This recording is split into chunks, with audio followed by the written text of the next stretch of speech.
The Red Cross responds to nearly 66,000 disasters every year, most of them house fires. Red Cross President and CEO Gail McGovern says you need to develop an evacuation plan and practice it, especially with your children. It takes just 2 minutes for a home to be engulfed in flames. Practice those drills. We all think our kids know what to do. They don't. We need to teach them. We have started a large campaign where we're going into vulnerable communities and helping install smoke alarms. Already 92 lives were saved, and 4 of those lives were saved by a 5-year-old girl who remembered what we taught them during these fire drills, and she got her family out. We also have a slew of free apps that people can download onto their smartphones. It's what to do in every kind of disaster you can imagine, how to prepare and how to recover. To help support all the Red Cross does and to make a financial donation, go to redcross.org. That's redcross.org.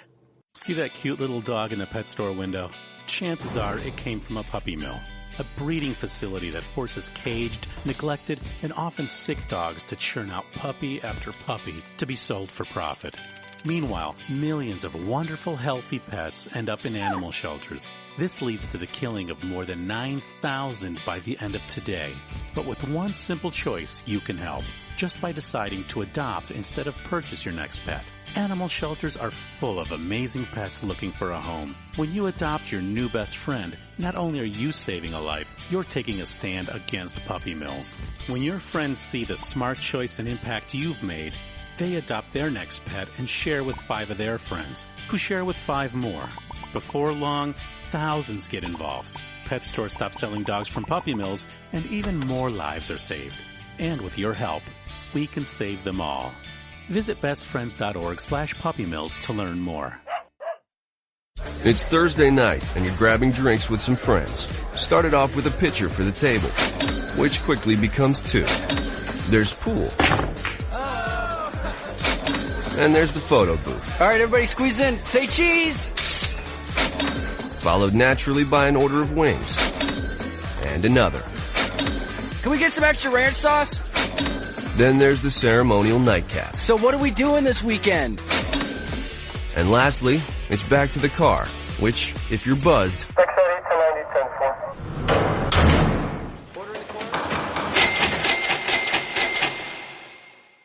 could be the most expensive night of your life. Getting pulled over for buzz driving could cost you around $10,000 in fines, legal fees, and increased insurance rates. Nothing kills a buzz like getting pulled over for buzz driving, because buzz driving is drunk driving. Brought to you by the National Highway Traffic Safety Administration and the Ad Council. Hi, I'm Jeremy Schaap. You may know me from ESPN's Outside the Lines and Sports Center. What you probably don't know is that I've suffered from Crohn's disease for almost 20 years. The Crohn's and Colitis Foundation of America's Take Steps, Be Heard walk program is the largest national walk program dedicated to raising funds and awareness to combat Crohn's disease and ulcerative colitis. To learn more about how you can help and to find a walk site near you, please visit www.cctakesteps.org. Think fast. In the short time it takes to listen to this message, a small flame can turn into a big fire. Several minutes more, and thick, poisonous smoke may have filled your lungs and reduced your ability to respond. Give it 5, and your entire home may be filled with flames. Keep breathing. We got you. Don't let your world go up in smoke. Have working smoke alarms and practice an escape plan for you and your loved ones. Learn more at usfa.fema.gov, because fire is everyone's fight. Have you mixed your pain meds, your sleep meds, your allergy meds? Call the Poison Helpline. Has your child eaten a tube of toothpaste, a chip of paint, a wild mushroom? Call the Poison Helpline. Have you been bitten by a spider, a snake, an insect? Call the Poison Helpline. Poisonings can happen at the home, on the job, or in the great outdoors. Call the Poison Helpline first for fast, free advice from medical professionals. Call 1-800-222-1222 anytime, anywhere. 1-800-222-1222. Save the number, save a life. Brought to you by the U.S. Department of Health and Human Services. Every day, the men and women of the United States Marine Corps demonstrate their commitment to defend the American way of life. Since 1775, we have served our nation as a force in readiness. From combat operations to humanitarian assistance in every corner of the world. No matter where the mission takes us today or wherever our country needs us tomorrow, we always remember the land we call home. As Marines, we take a stand for each other, for our nation, for us all. The few, the proud, the Marines. Hi, I'm Hillary Duff. As a mom, I'm proud to support the March of Dimes in helping more women have full-term pregnancies and healthy babies. That's why I walk in March for Babies. The money we raise funds research and local programs that help babies overcome the challenges of premature birth and birth defects. Sign up today at marchforbabies.org. Together, we can help make healthier babies possible for thousands of families. The following program is closed captioned for the thinking impaired. Zinc Media. Feel the power of knowledge.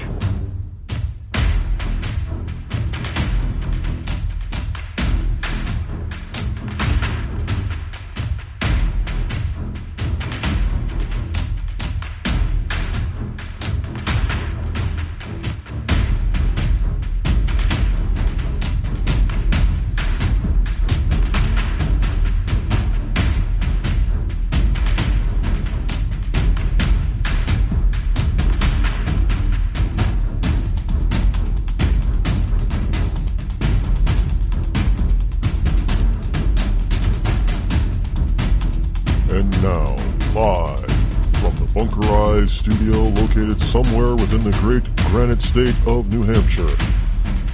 It's Rod Eccles. And good Thursday morning to you, one and all. Here it is, June number 22 in the year of our Lord 2017. Welcome, liberty lovers and ecclesiastites all across the globe. I am glad that you are here. I am, of course, your lovable host, Elrod. And the call-in number this morning is 603-835-3226. It is Military Tribute Thursday. Now, I know that, just to let you know, that this week's Military Tribute actually has a little bit of humor to it. It is not going to be, I mean, it's a wonderful tribute, but it isn't a tearjerker like the previous couple of weeks have been. Last week was just, I mean, my God. Just to give you the examples of the sacrifices of people who volunteer for the service, military service in this country. That last week's really, every time I read it and I choked up. But this week, I have one here for you that is a lot more lighthearted. It has a happier ending, and it even has a little bit of humor to it. Whoever his family member that wrote this up shows out their humor. So we have that. Plus we have, of course, the military tribute music this morning coming up shortly, and we have the military report. Some good news to report, I do believe, on that sector as well. Some more good news because our military people just aren't getting the recognition that they deserve. And with Trump in office, I think we'll definitely start to see an uptick in how we treat our armed services. No doubt about it. I mean, we're already starting to see it. So there's no doubt about it. Now, we'll get into some more of the stuff, the fallout with the Georgia election. Nancy Pelosi, even Paul Ryan, there are people that you won't. This stuff is just amazing, and you sit here and you scratch your head and you wonder, well, what the hell were people thinking in the first place? But we'll get into that. Plus, we got a lot of other stuff in the paper pile, and this guy named Rob. Now, I rarely call out people on the air from Twitter. But there's a guy on Raw. Well, I'm not even having a Twitter spat with him anymore. What is it? A Twitter fight? Not a Twitter fight. A Twitter spat. Well, he's a Twitter twat. Let me just put it to you that way. And At first, I thought he was going to get under my skin, but then as he kept tweeting, I just realized he was a total buffoon, pretending to be a moderate, and he's just a total liberal. So now I just sort of like poke at him a little bit, and now that's gotten boring. And I'm just trying to figure out a way to make him go away. Because he's annoying now. He's just annoying. I mean, there is a point where you just want to, you wish you were standing in front of them because you'd like smack them. Really, you just slap him across the face and just say, you're annoying, go away. Now he's just kind of annoying. And I don't block people. I mean, it's just, why? I mean, they might actually say something that you agree with or find funny or want to use at some point. So I don't block people. If people block me, that's fine. I'm sure I've been blocked by plenty of people. I mean, I'm sure I'm blocked by some celebrities because I've called out a few celebrities. I know Rosie O'Donnell probably blocks me. I mean, she blocks half of Twitter by now. Well, because 3/4 of Twitter doesn't like the old cow. That's why. But any case, well, we got somebody calling in early right now. Let's see. Oh, it's Dom. Dom, good morning, Dom. What you got? Oh, I just wanted to say you're welcome, Rod.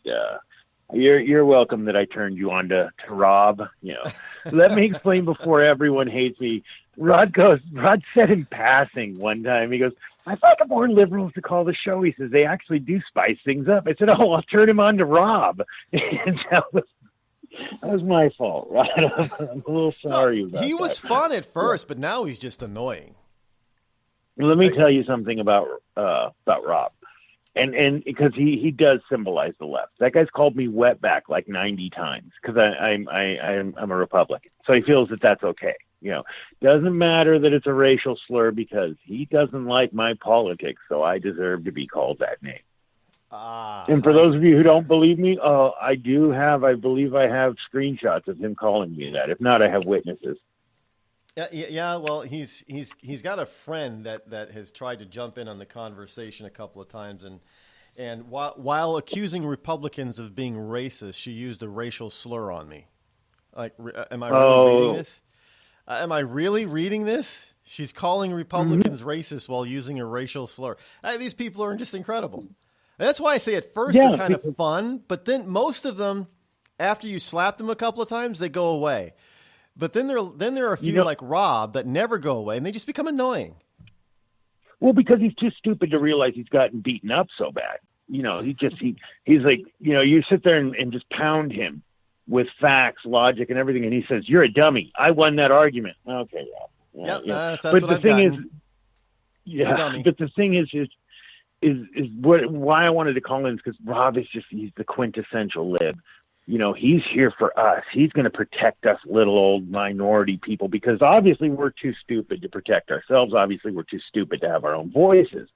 But once we step off his plantation, man, we are the enemies of everything. You know, it's like once we step off his plantation, once we don't fit his mold, and this is an overall view that the left holds. Once we don't fit their mold, we're open game. You know, their racism is more than welcome, and it's trumpeted. Yeah, because it's there to actually somehow help us. Just like whenever a lib, somebody on the left, commits a crime, but it's in the past, it's irrelevant now. I mean, this whole thing about Hillary's. I can't tell you how many times people have told me that. The whole email thing with Hillary, that's irrelevant. Hillary's irrelevant. Well, yeah, she is irrelevant, but her crime is not irrelevant. And now that there's talk about investigating her again, because they all thought that it was irrelevant, well, like, you know, hey, now it seems to be relevant to somebody again. Yeah, they all shut up. I actually had someone yesterday saying that you know, well, Hillary's irrelevant. It was just the other day. It's funny you mentioned that. You know, and it's like, well, no, it's not. You know, I mean, you know, they said, well, what about Trump University? So I pulled the same thing on them. Well, he settled out of court. It's irrelevant, and they got furious. Yeah. So that case is over, but it's still relevant. Yeah. Okay. Yeah. Anyway, Rod, I don't want to take up all your show because I'm that big of a loudmouth, but I'll sit back and listen. You have an amazing day, and I am looking forward to Military Tribute Thursday. It's one of my favorite days of the week now. Thank you, Rod. Thank you, Don. We definitely will.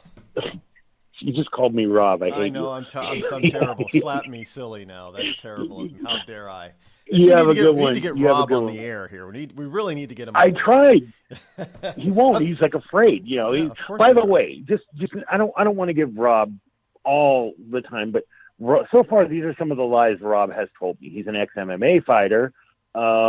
He's rich, independently wealthy. Then he was a retired mailman. Then he was a retired what was it? I think car salesman. This is a guy who's challenged me to a fight like 9 times. The guy's like 109 years old. I'll shatter him like a lamb. That explains it. He's lost his memory. I believe so. You know what? I just saw a thing on the news. Rob needs some olive oil. Olive oil protects from Alzheimer's. Olive oil. Yeah. All right. I'm all over the place. I got to go. You have a good one, Rod. You too. This Rob character, he's a character, but as I said, now he was fun for a little while. Well, you get a new toy, and that's your favorite toy for like maybe a month, and then it's not your favorite toy so much anymore, is it? Remember when you were a kid, you had you got Christmas time came, you got all your Christmas presents, and you had that one favorite toy, man, and for a whole month you just played with it every day, and then all of a sudden it just lost its luster. Well, that's kind of like liberals on Twitter and Facebook with me. They're fun for like a week, a day, and then they just sort of they sort of get on my nerves after that. But it's all in good fun for them. In any case, it is Military Tribute Thursday, and for those of you who don't know, yes, my daddy served in the U.S. Air Force for some 21 years. So that is also a huge part of me and the reason why I want to give tribute, because these people who serve just aren't given their due. They're really not. I mean, the sacrifices that they and their families go through, you can't even begin to understand it unless you were in it. I mean, I get some people especially on the left, telling me all the time how wonderful, and benign military life is. You don't know. There's not even a liberal leftist military person will tell you, well, the military life is just easy. It's not. It's not. I mean, even that they will tell you in a heartbeat, no, it was tough. A lot of sacrifice. But here's a song that was sent to me that is actually by, when it was written and recorded, he was an actual soldier, enlisted soldier in the military. And he wrote a song about his fellow soldiers in the military. And it's an interesting song by Neil Fair, F-A-I-R. And the title of this is A Fallen Soldier, today's military tribute song.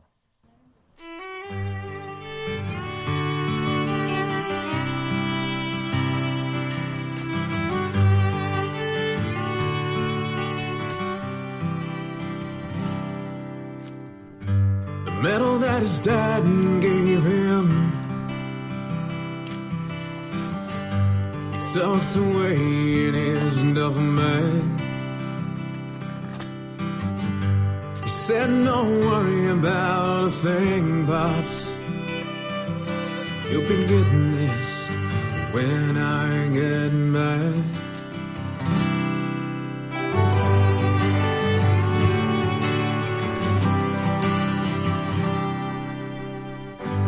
Walking down the road through the city on a routine patrol. Shots ring out and he hits the ground. Sergeant yells, man down. This is for the ones who ain't coming back. country and Iraq. And they left their families at home. Come over here and die alone.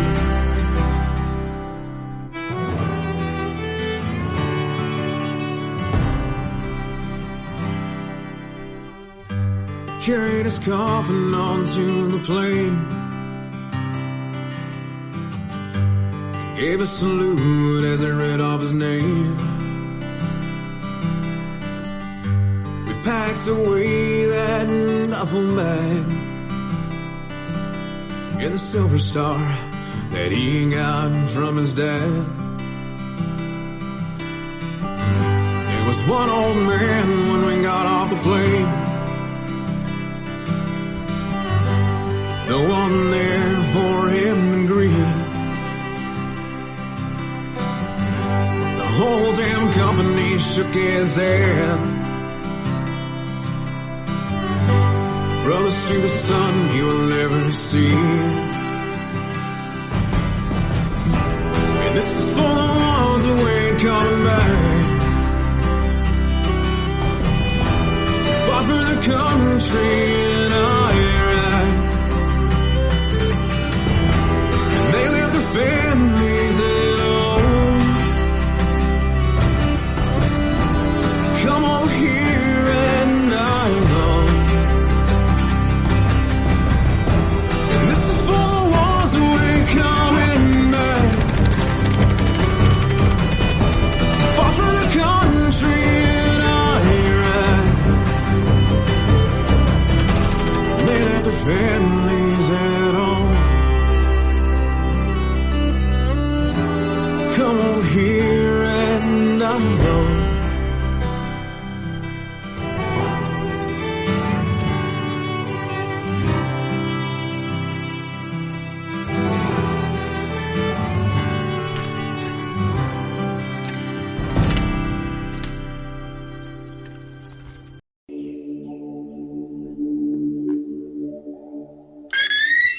You're listening to me, your lovable host, Rod, here on the Rod Eccles Show.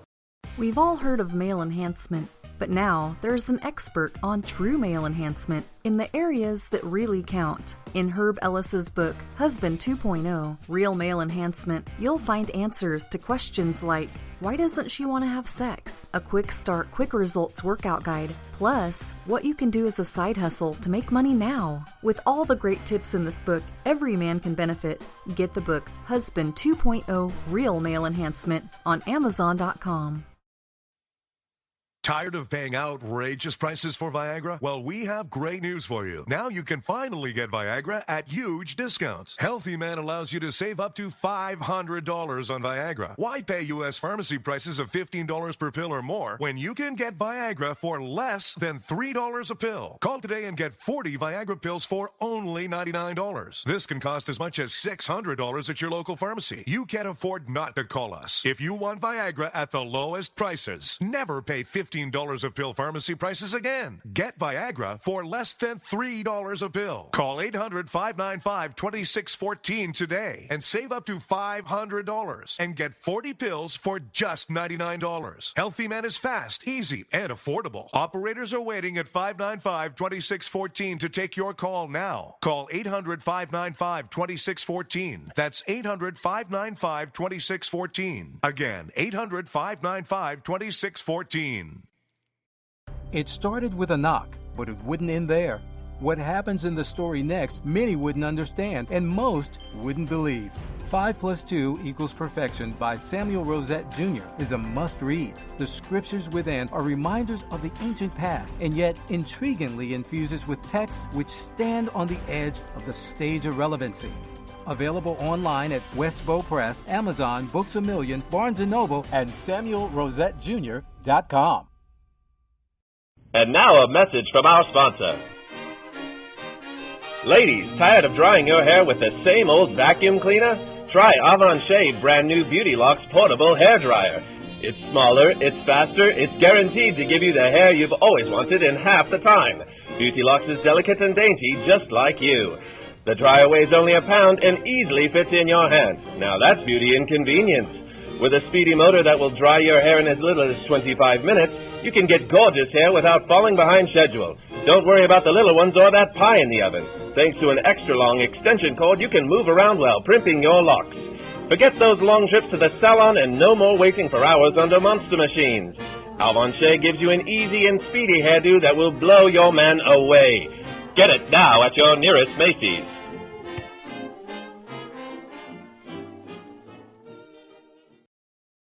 You're listening to The Rod Eccles Show. Let truth be told.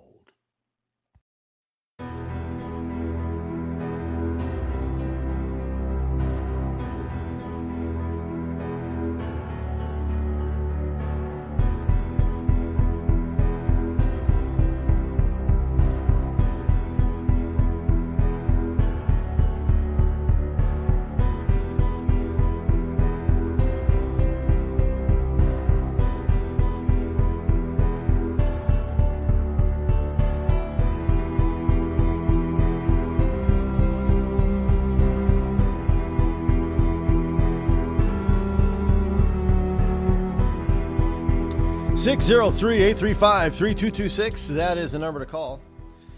The military tribute this morning, that was by Neil Fair, and it was a tribute to, I am told by a fellow company, a man down in his regiment in Iraq, sometime around 2012 or 13, and he's an actual enlisted soldier. One of the things that I always say that, you see the movie Private Ryan, you see the HBO series Band of Brothers, and you see a half a dozen other very realistic portrayals of soldier life in war, and former soldiers will tell you, yeah, that's pretty damn close to what it's really like. And you still don't fully understand. You watch news clippings of these guys coming under heavy fire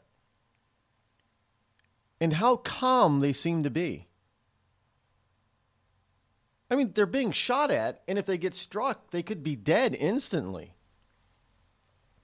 And yet, the training that has been instilled in them and how they can react and act, you know that their adrenaline in their blood is flowing like crazy.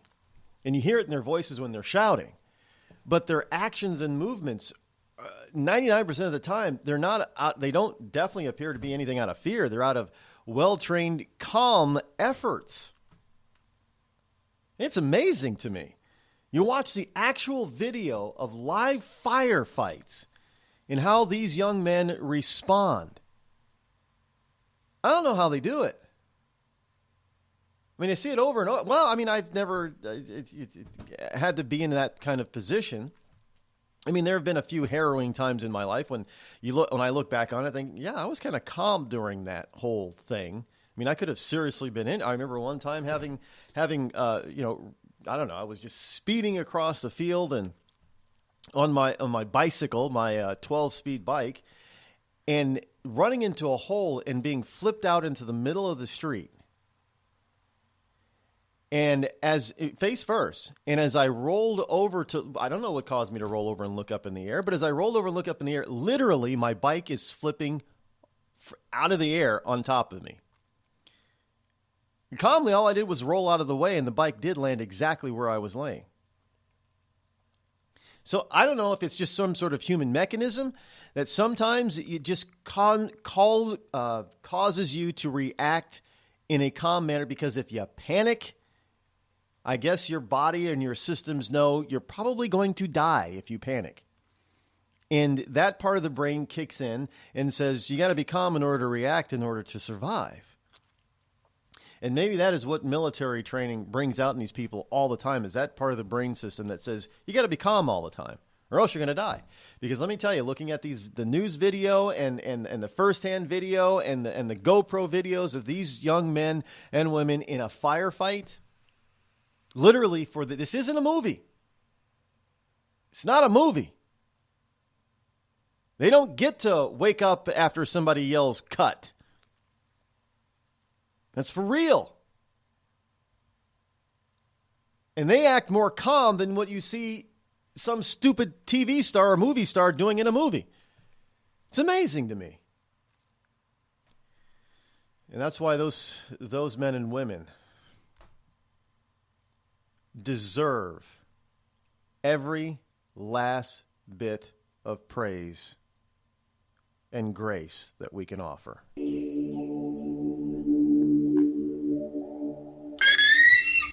The Red Cross responds to nearly 66,000 disasters every year, most of them house fires. Red Cross President and CEO Gail McGovern says you need to develop an evacuation plan and practice it, especially with your children. It takes just 2 minutes for a home to be engulfed in flames. Practice those drills. We all think our kids know what to do. They don't. We need to teach them. We have started a large campaign where we're going into vulnerable communities and helping install smoke alarms. Already 92 lives were saved, and 4 of those lives were saved by a 5-year-old girl who remembered what we taught them during these fire drills, and she got her family out. We also have a slew of free apps that people can download onto their smartphones. It's what to do in every kind of disaster you can imagine, how to prepare and how to recover. To help support all the Red Cross does and to make a financial donation, go to redcross.org. That's redcross.org.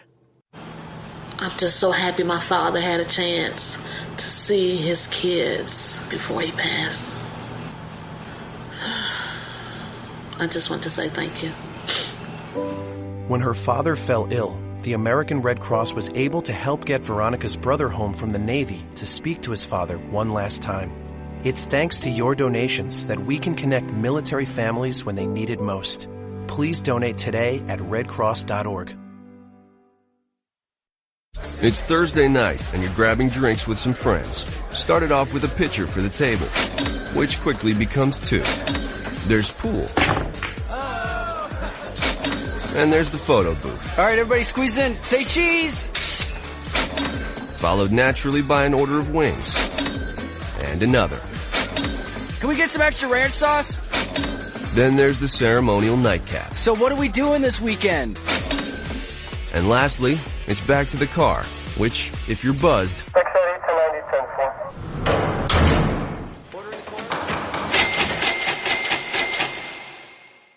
could be the most expensive night of your life.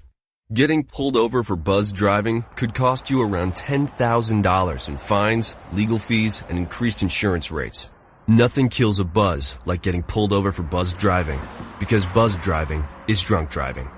Brought to you by the National Highway Traffic Safety Administration and the Ad Council. Every day, the men and women of the United States Marine Corps demonstrate their commitment to defend the American way of life. Since 1775, we have served our nation as a force in readiness. From combat operations to humanitarian assistance in every corner of the world. No matter where the mission takes us today, or wherever our country needs us tomorrow, we always remember the land we call home. As Marines, we take a stand for each other, for our nation, for us all. The few, the proud, the Marines.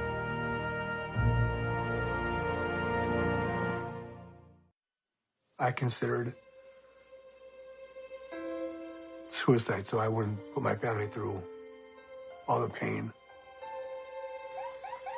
Many of our warriors are returning home from the battlefield, only to face a new war as they struggle with devastating injuries. At Wounded Warrior Project, we understand. We're there to help. Even though you think you're broken, you're not. It's the physical and the emotional healing that Wounded Warrior Project provides. With a gift of just $19 a month, you can join Wounded Warrior Project. You'll help provide critically needed programs and services that rebuild lives. Beautiful. There you go, buddy. The ongoing needs of our wounded and their families will continue for many years to come. Now is the time to show your support. Call now or go online with your gift of just $19 a month and we'll send you this Wounded Warrior Project blanket. It made me feel that there's people out there that care about us. After this event, we can finally maybe start to heal as a family and move forward. We need your help. The families are hurting. For many of our wounded heroes, the greatest casualty is being forgotten. That's why your gift of just $19 a month is so important. Please call or go online right now.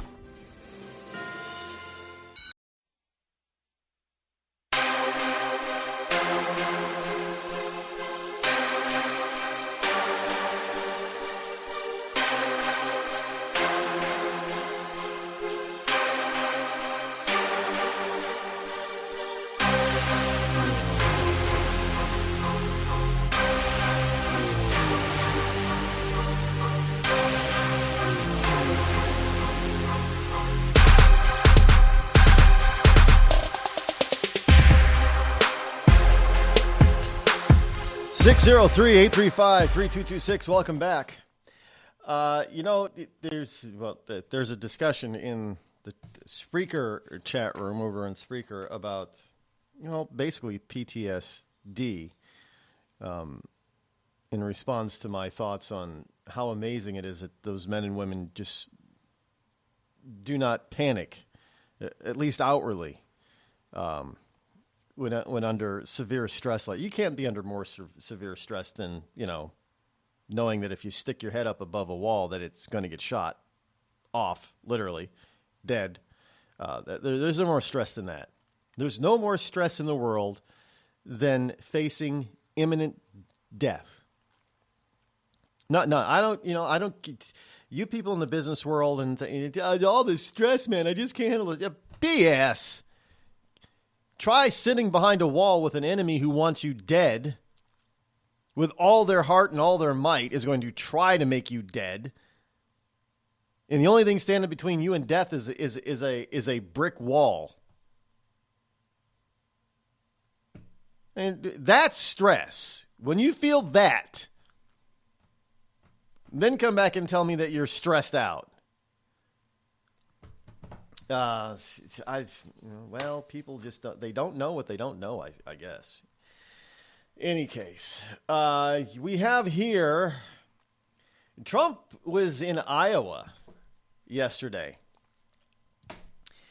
and he evidently said something that has some people scratching their heads and some people saying, what? And some people saying, oh, that's probably going to backfire on him. And I'm thinking, what could be what has got people all aflutter? And evidently Trump came up with something, and he said that in his speech in Iowa that he's going to push Congress to pass legislation of one of his ideas. And now what's one of Trump's ideas? A 5-year ban on immigrant welfare. I'm like, well, what's so wrong about that? The measure will stipulate that those seeking admission into our country must be able to support themselves financially and should not use welfare for a period of at least 5 years.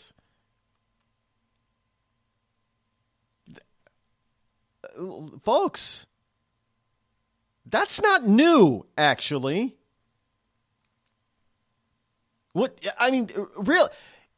This is the whole reason that in the past, after the great immigration of the start of the Industrial Revolution, you started to need people who were already here that could sponsor you and take care of you and get you going and motivated to participate in the economy and the society of this country. Because the government, local, state, and federal government wasn't going to support you, and they sure as hell didn't want you to be a burden on society as far as the churches and other nonprofit organizations and charitable organizations were concerned. They weren't going to import from overseas problems.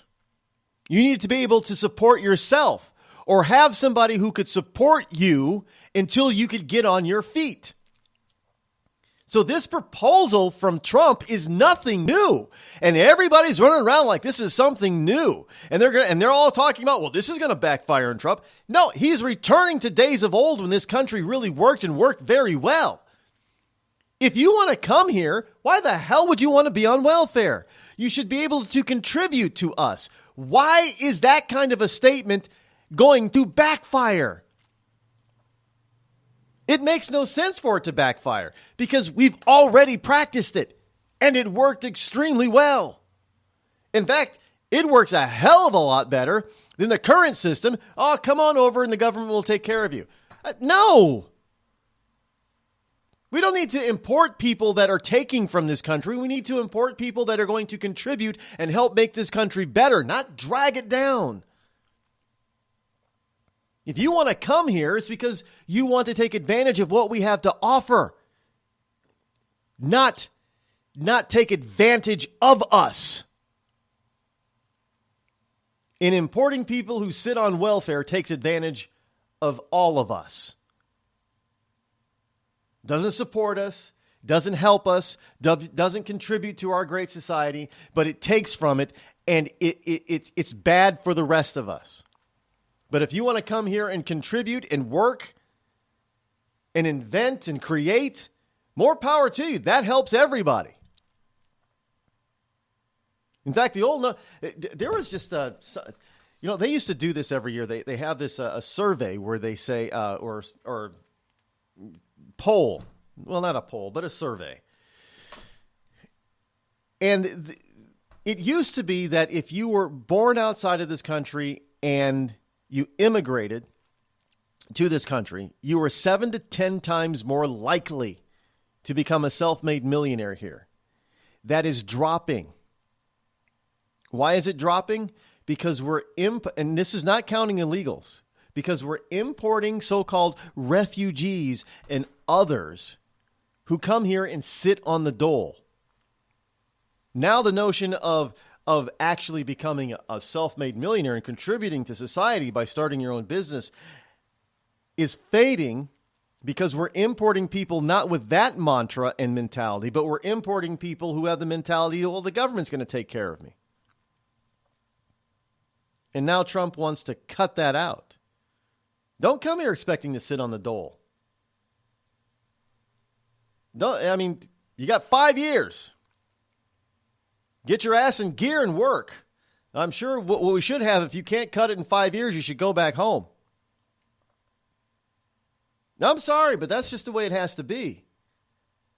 If you're going to come here, you need to have something to offer society. You need to give something to society.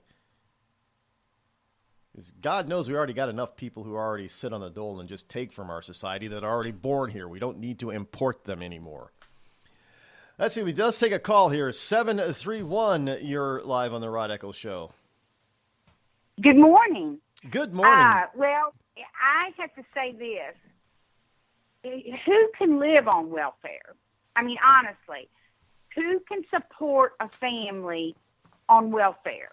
Well, you would be surprised, actually. It depends on your state, but there are some states, if you get all the welfare benefits that most people can get if they have that low-income type of thing, they actually can earn on welfare the equivalent of, I think in Massachusetts, is $32,000.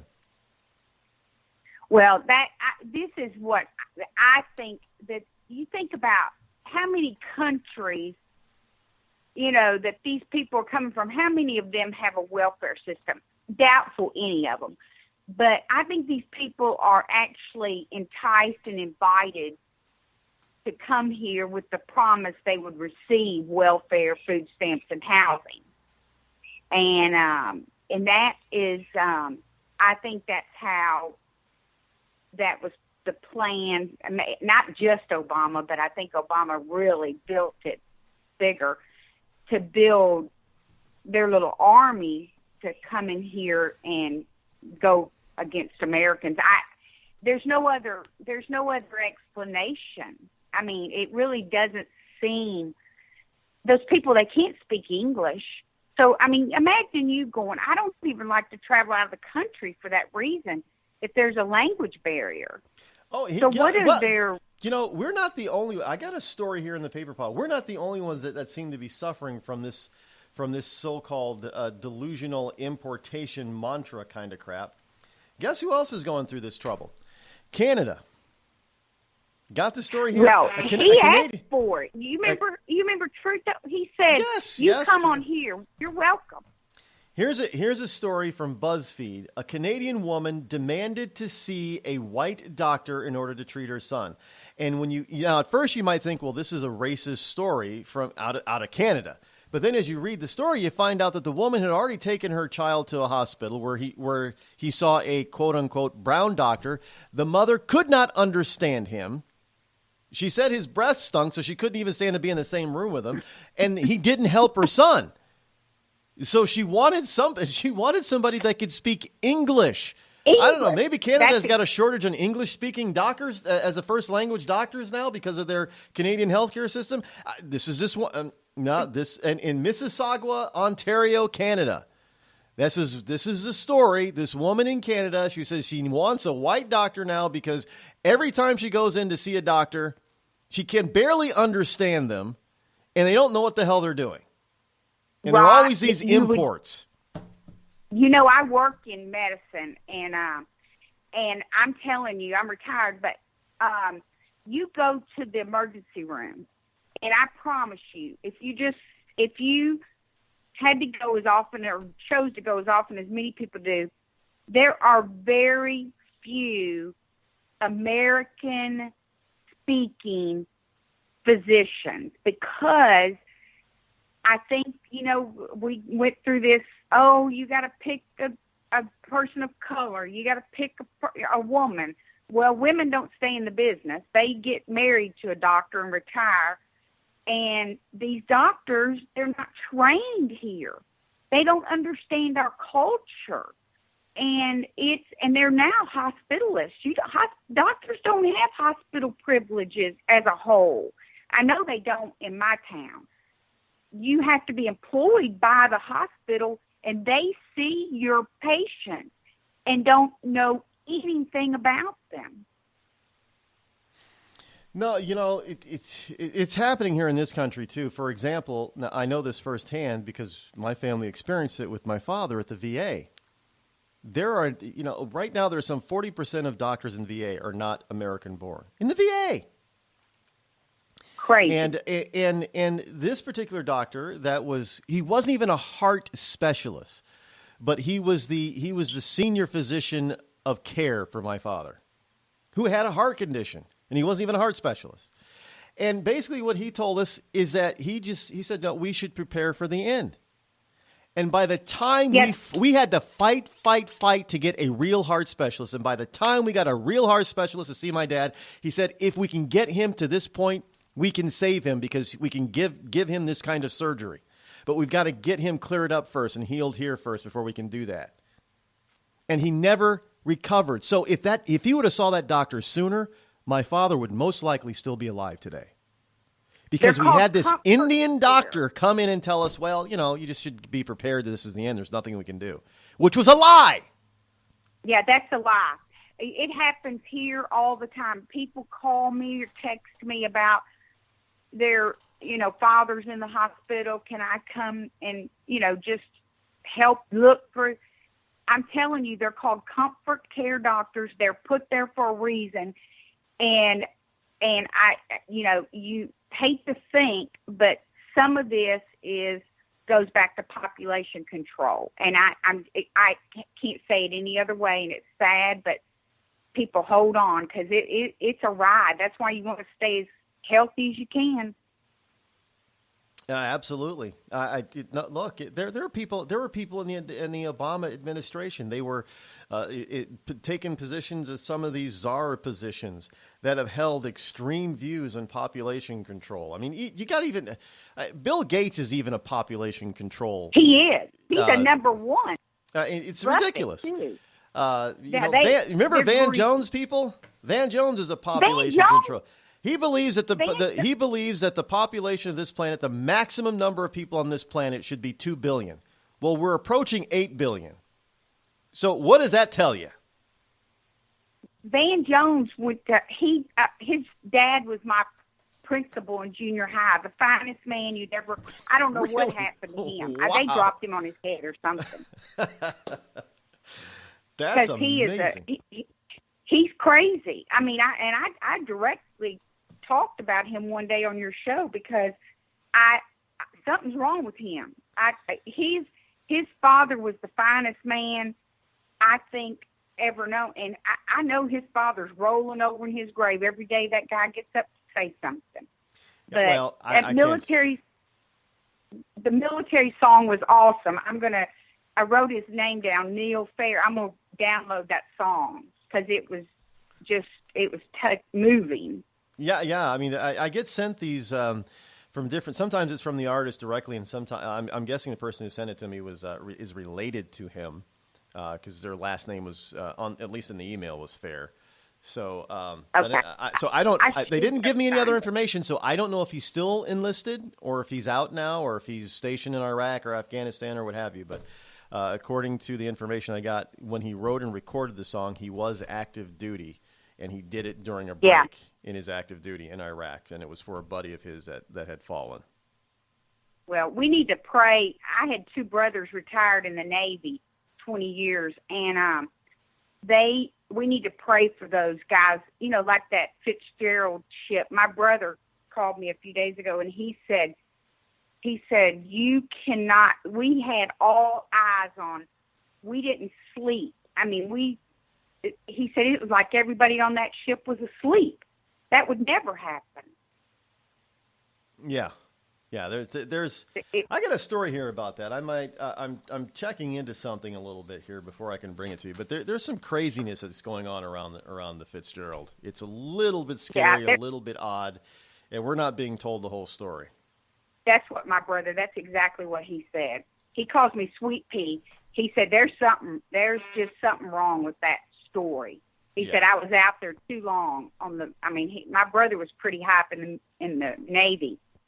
And but he said there's something doesn't seem right. He said after the ship he said was hit in 1999. He said there's no way that anything. He said a shark couldn't come close to those boats without them knowing it. Without a response beforehand, right?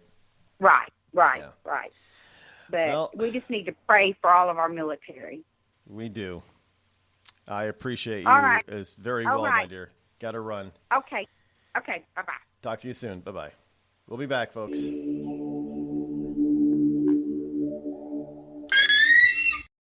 Hello, America. It's me, your history. I remember a time when we thumbed our nose in a king's face, sent him packing. And when fascists and emperors talked a little bit too loud, we showed up, tore their cities to the ground, and then rebuilt them just to prove we could. We put men on the moon, we won a Cold War, and we elected fearless leaders who led fearless people. What the hell happened to you, America? Back in my day, we didn't elect a big-eared community organizer. We punched him in the kidney. Maybe it's time you came home, America. Home where you belong.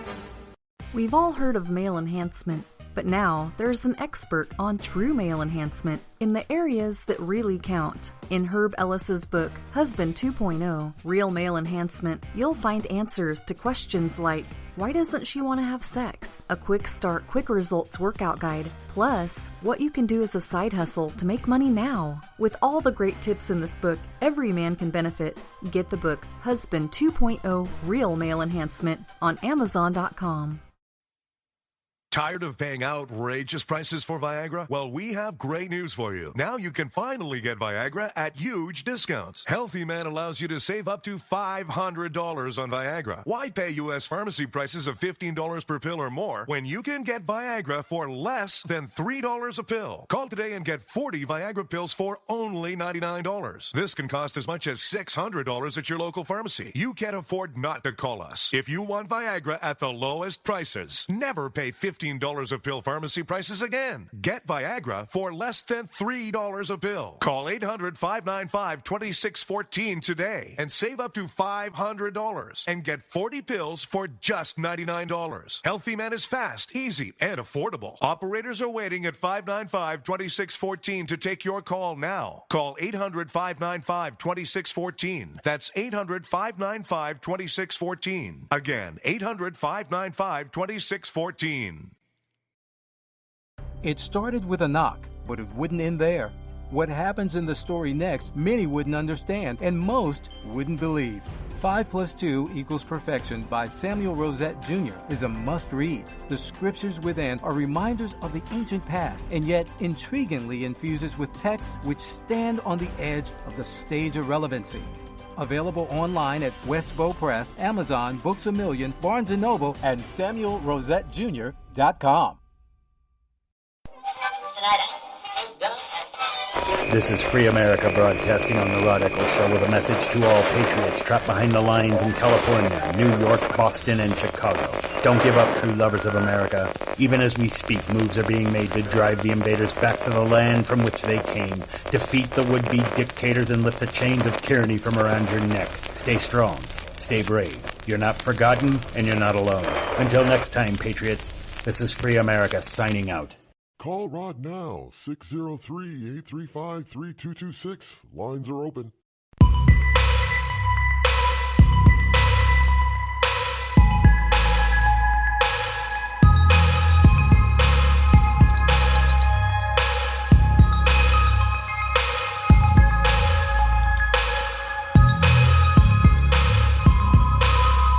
And welcome back, and I have the story I was talking about right here because the wonderful caller, my lovely darling, she makes me look very good by. She doesn't even notice she's leading me into stuff. I mean, she leads me into stuff that I already have planned, and it just makes me look like I'm very everywhere. My eyes are everywhere. It makes me look extremely intelligent. But here's the story from BuzzFeed that I mentioned. Canadian woman. Where is she from? She's from Mississauga, kind of like Mississippi, but Mississauga. It's Canadian Mississippi, I guess. Mississauga, Ontario, Canada. There was a woman caught on video repeatedly asking staff for a white doctor to treat her son for chest pain. When other patients in the waiting room told her to go to the hospital, she said, "I've already been there, and I gotten a Paki doctor," in other words, probably from Pakistan. "They only have brown doctors, and they didn't help my kid." "What kind of horrible country do I live in?" she asked. "My kid is sick, so I want somebody else that doesn't have brown teeth and speaks English." Well, I mean, I think maybe what she was looking for is just somebody who could speak freaking English as a first language so she can understand and so she can relate to what's going on with her kid, and so her kid can speak to the doctor and tell him what's going on. But the incident was recorded by Hitesh Bhardwaj, Bhardwaj. Now, here's the problem that they're having in Canada. The woman did get quite irate, I guess, but 54% of Mississauga's population is now comprised of foreign minorities, with people of South Asian descent making up the bulk of that figure. I told you Asians go to Canada. I have no idea why. I don't know why Asians are going to Canada. It's cold up there, and they're coming from hot places. But anyway, I don't know. Well, you know, maybe but that's what they got up there in Canada, which is why so many Canadians. One of the fastest growing industries in Canada. You know, Canada's only got 34 or 35 million people, but a very big industry up in Canada is vacations. Travel agencies. But these travel agencies specialize in medical vacations to the USA still, because they can't get the treatment that they're looking for up there. Maybe this woman needs to contact her local travel agent and get her son seen by an American doctor. Have you ever thought to yourself, I'm a leftist elite Hollywood a-hole? If so, good news. The Rod Eccles Hollywood Community College is now open, featuring such courses as unemployment is not paid vacation. No, Americans don't want to spend $19 for an order of French fries, and the ever popular shut the hell up. Why, just listen to this big-time celebrity endorsement. I'm not Rosie O'Donnell, and I think this school's offensive, sexist, and racist. And I think you're a giant a-hole who needs to shut the hell up. Hey, we teach a course in that. The Rod Eccles Hollywood Community College, where being an a-hole is not a guarantee you'll be an A student. Thousands of families affected by disasters, like the recent wildfires, urgently need support. You can help the American Red Cross provide warm meals, shelter, and hope to families when they need it most. Please donate today to Red Cross Disaster Relief to help people affected by disasters, big and small. Go to redcross.org or call 1-800-RED-CROSS today. Your support is critical. We can't do it without you. I'm just so happy my father had a chance to see his kids before he passed. I just want to say thank you. When her father fell ill, the American Red Cross was able to help get Veronica's brother home from the Navy to speak to his father one last time. It's thanks to your donations that we can connect military families when they need it most. Please donate today at redcross.org. Were you born from 1945 to 1965? People born during these years are 5 times more likely to have hepatitis C. So even if you try to eat right, exercise, and take care of yourself, you could still have hepatitis C, a serious disease that's a leading cause of liver cancer. If you were born from 1945 to 65, you should get a blood test for hepatitis C. Treatments can cure this disease. Talk to your doctor about getting tested. A message from the CDC. Think fast. In the short time it takes to listen to this message, a small flame can turn into a big fire. Several minutes more, and thick, poisonous smoke may have filled your lungs and reduced your ability to respond. Give it 5, and your entire home may be filled with flames. Keep breathing. We got you. Don't let your world go up in smoke. Have working smoke alarms and always stay in the kitchen when cooking at high temperatures. Learn more at usfa.fema.gov, because fire is everyone's fight. Have you mixed your pain meds, your sleep meds, your allergy meds? Call the Poison Helpline. Has your child eaten a tube of toothpaste, a chip of paint, a wild mushroom? Call the Poison Helpline. Have you been bitten by a spider, a snake, an insect? Call the Poison Helpline. Poisonings can happen at the home, on the job, or in the great outdoors. Call the Poison Helpline first for fast, free advice from medical professionals. Call 1-800-222-1222 anytime, anywhere. 1-800-222-1222. Save the number, save a life. Brought to you by the U.S. Department of Health and Human Services. Premature birth is the #1 killer of babies. Those who survive often face birth defects and complications that affect them for life. For hundreds of thousands of families in the United States, this is the hardest thing they will ever have to face. And it's even harder on the baby. March of Dimes is providing education and support to families and funding life-saving research to give every baby a fighting chance. You can help. Do something today. Give them tomorrow at marchofdimes.org/tomorrow. It's pretty amazing when you consider that 7 years ago, we didn't have the treatments we have now. We cure 80% of children with cancer. Go back 50 years, we were curing 20 to 30%. This is the miracle story of modern medicine. We understand what makes this cancer tick. And of course, without donors from around the world, this just couldn't happen. There's one thing we're focused on, and that's beating this thing. St. Jude Children's Research Hospital. Finding cures, saving children. Learn more at stjude.org. Not on my watch, our military service members say, as they volunteer to serve. As they move out, stand firm, and take fire.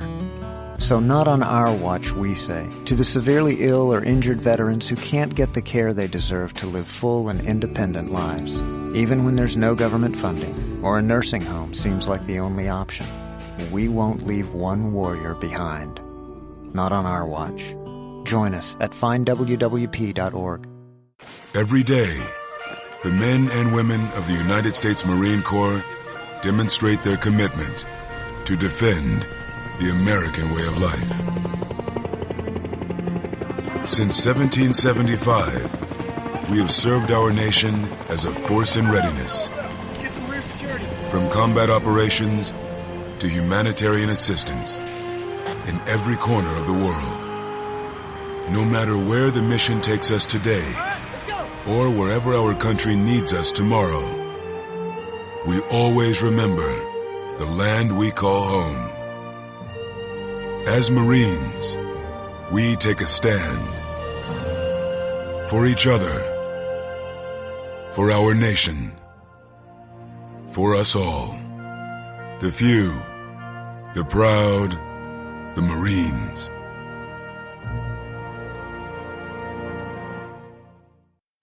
America's wounded warriors are coming home. After serving on foreign shores, these brave men and women are returning to their families and communities. Many have wounds you can see, and many have wounds you can't see, like post-traumatic stress disorder. Now that these warriors are back home, they are ready to enter the civilian workforce. To help, Wounded Warrior Project has developed the Warriors to Work program, a career counseling service that helps warriors translate their military experience to the civilian workplace. These extraordinary men and women bring proven world-class job skills and a unique perspective on teamwork to the job. And to ensure the right warrior finds the right job, Wounded Warrior Project works with employers to find just the right match. When you hire a wounded warrior, you hire an intelligent, talented, and committed new employee. Contact Wounded Warrior Project at findwwp.org. Welcome home the brave. You want to know what time it is? It's time to bring the rain. Zinc Media. Feel the power of knowledge.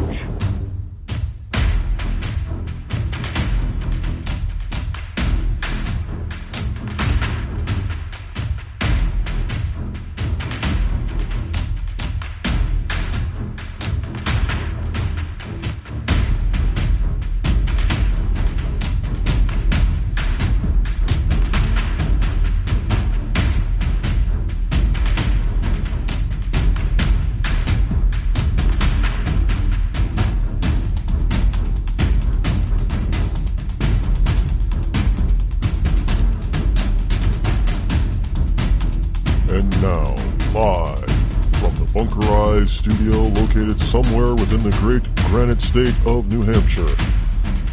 It's Rod Eccles. And welcome back. Hour number 2 here on the Rod Eccles Show. Here it is, June number 22 in the year of our Lord 2017. Call-in number is 603-835-3226 if you wish to chat with me live on the air. I welcome it, especially if you're a liberal. If you're liberal, I would, and you're erudite, and you have a master's degree or a PhD in stupidity, please call in. I shouldn't say that. I mean, now they're going to be afraid to call in. Well, it's the truth. A PhD in stupidity. Well, maybe it's not stupidity so much as illogic. Well, that's stupidity, frankly. Anyway, here it is. It's a sunny Thursday morning already as we go into the waning days of June. So welcome to all you liberty lovers and ecclesiastites all across the globe as well. And don't forget that tomorrow is Freedom Friday, Open Mic Friday. Just about anything goes. Still to come up and up next in a few minutes is our military tribute, and it's an upbeat one. It's happy, and it's even a little bit funny. So you're going to want to pay attention or stay tuned for that in towards the bottom of the hour here. First up, however, is more stuff about Donald J. Trump and family. Well, not exactly about Donald J. Trump, the president, but about the country's newest Trump. And no, none of the Trumps. Melania didn't have any kids, and of course Ivanka didn't have any new kids recently, or Don Jr. or Eric hasn't had any kids as far as we know. And obviously Barron is too young to have kids. Well, yeah, he's still he's kind of tall, so maybe he's old for his age, but he's still too young to have kids. I'm talking about if you go down to Texas. According to the Smoking Gun, a judge grants man request for last name change to Trump. Yes, Texan Ernesto Beza Acosta, who is 34, is now officially Ernesto Trump. And if this is the picture of the guy, I mean, the guy is a complete tattoo. You would not believe that he'd be a Trump supporter or even a conservative or a moderate, the way he's tattooed. I mean, head to toe, literally, everywhere. Just But anyway, a judge approved on Monday a Texas man's request to change his name from Ernesto Beza Acosta, that's Baeza, to Ernesto Trump. The court district petition filed earlier in the month, Acosta wrote that, I want to use my new name because it's more suitable for professional purposes. Well, I'm just saying, this guy, he can't. He's got so many tattoos, even on his face, that you know how you have the sleeve tattoo. Well, if you put on a lot of guys, if you put on a suit, then you can cover up all your tats. Well, this guy, he's bald, but his head is completely cut. His beard is a tattoo. So I don't know what professional purposes. Well, maybe that'll work in Texas. It might work, hey, his name is Trump. His name is Trump in Texas. He can be tattooed like he is, and it's still more professional than if his name is Acosta. I don't know why. But anyway, it doesn't necessarily say that he's a total, the story doesn't say that he's a total and complete Trump fan. He just says, my new last name is more suitable for professional purposes. Now, Acosta, who is 34, is an Odessa, Texas resident who was born in Houston, according to a court filing that lists his race as Hispanic. Acosta paid the $272 filing fee to become the country's newest Trump. In an interview today, Trump said that his parents were born in Mexico and entered the U.S. illegally more than 40 years ago. Noting that both his parents have green cards now, Trump added that his mother, who was not a fan of the president, was upset about his name. Well, you think your mother's going to be upset that you're changing your birth name, your given last name to Trump? Of course she's going to be upset. Now, while Trump said that he is a supporter of the president, he acknowledged that he did not vote for the Republican candidate in November since he's unregistered. Unregistered meaning what? Well, he was born here, so he's not undocumented. And, well, he's got to register to vote, so he hasn't done that. But a person who didn't even vote for Trump changes his name to Trump. But that's not the only one. The Cyprus mom undergoes 8 surgeries to look like Melania Trump. Yes. Now, this person was a cancer victim, but a survivor. But according to plastic surgeon Dr. Franklin Rose, First Lady Melania Trump has eclipsed first daughter and former fashion designer Ivanka as plastic surgery muse. There are people out there trying to look like...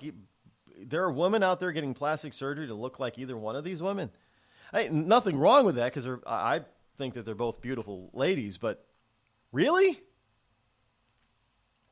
There's something wrong with you if you get plastic. I don't care who you are. I mean, like the kid, the guy who tried to look like, he had all those plastic surgeries to look like Justin Bieber. Now, there's a couple of them out there. Now, I don't know why anybody wants to look like Justin Bieber, to tell you the truth. I actually think he's kind of funny looking. Maybe that's just me. I'm not a girl, so I'm not a teeny bopper girl. I mean, they obviously go crazy for him. But I think he's kind of funny looking. And it was just like Justin Timberlake. I think he's kind of funny looking too. But all the women think that he's crazy or he's gorgeous. But okay, I don't see it. But okay.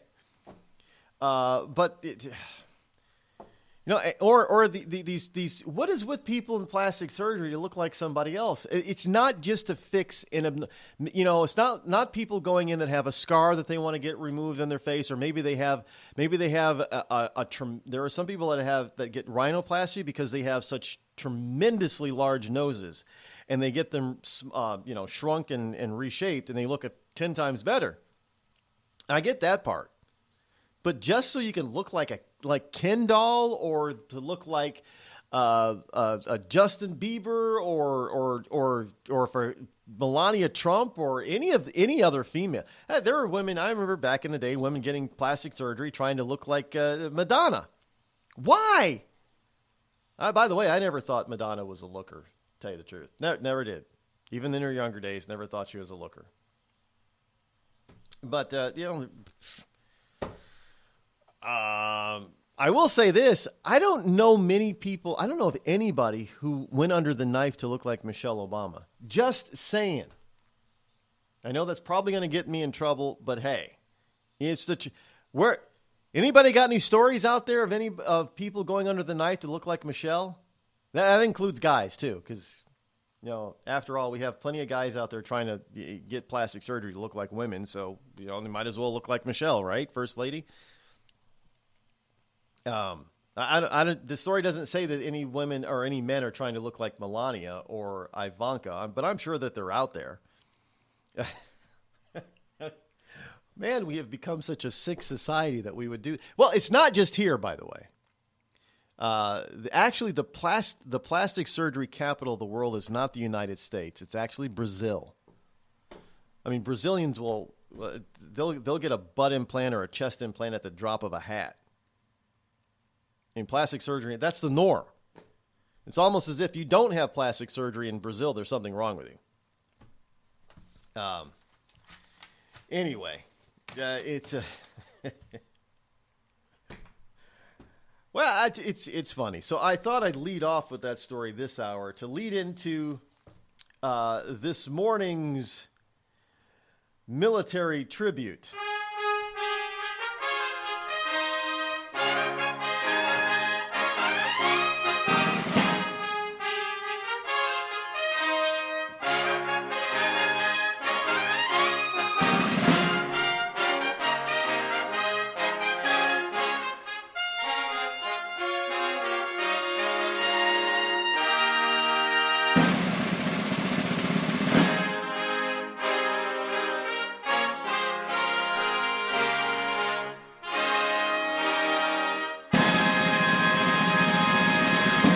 This morning's tribute is for Harold James. His rank was Technical Sergeant, otherwise known as Tech Sergeant, United States Air Force. He was born May 1936. Date of service, July 1954. His end of watch was January 2017. And his family writes, Henry always knew he wanted to join the military as his father, both grandfathers, and two of his great-grandfathers had done. Henry was also excited about the newest of our military branches, the Air Force. He fancied himself a pilot or a bombardier. During that time and age, a lot of boys dreamed of themselves of being one of those. Henry did get to work with planes, however, as he was first a fuel and munitions specialist, and then he studied and became an aviation mechanic. He spent 14 months in Vietnam servicing the jets that saw action in the skies during the war.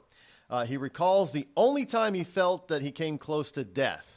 That was when the airfield that he was stationed at came under heavy artillery fire for all of about 5 minutes, he recalls. He always recalled that it was 5 minutes because that is how long it took our boys, he said, to take out every one of the enemy positions. The only damage that was suffered to the airfield was one hole in one of the empty staging spots and a destroyed tent that housed a fighter jet, which was already out flying sorties at the time. Henry passed in January of 2017 at the age of 80. He was surrounded by family, including his daughter, who is currently serving in the U.S. Air Force, and his son, who is currently serving in the U.S. Marines.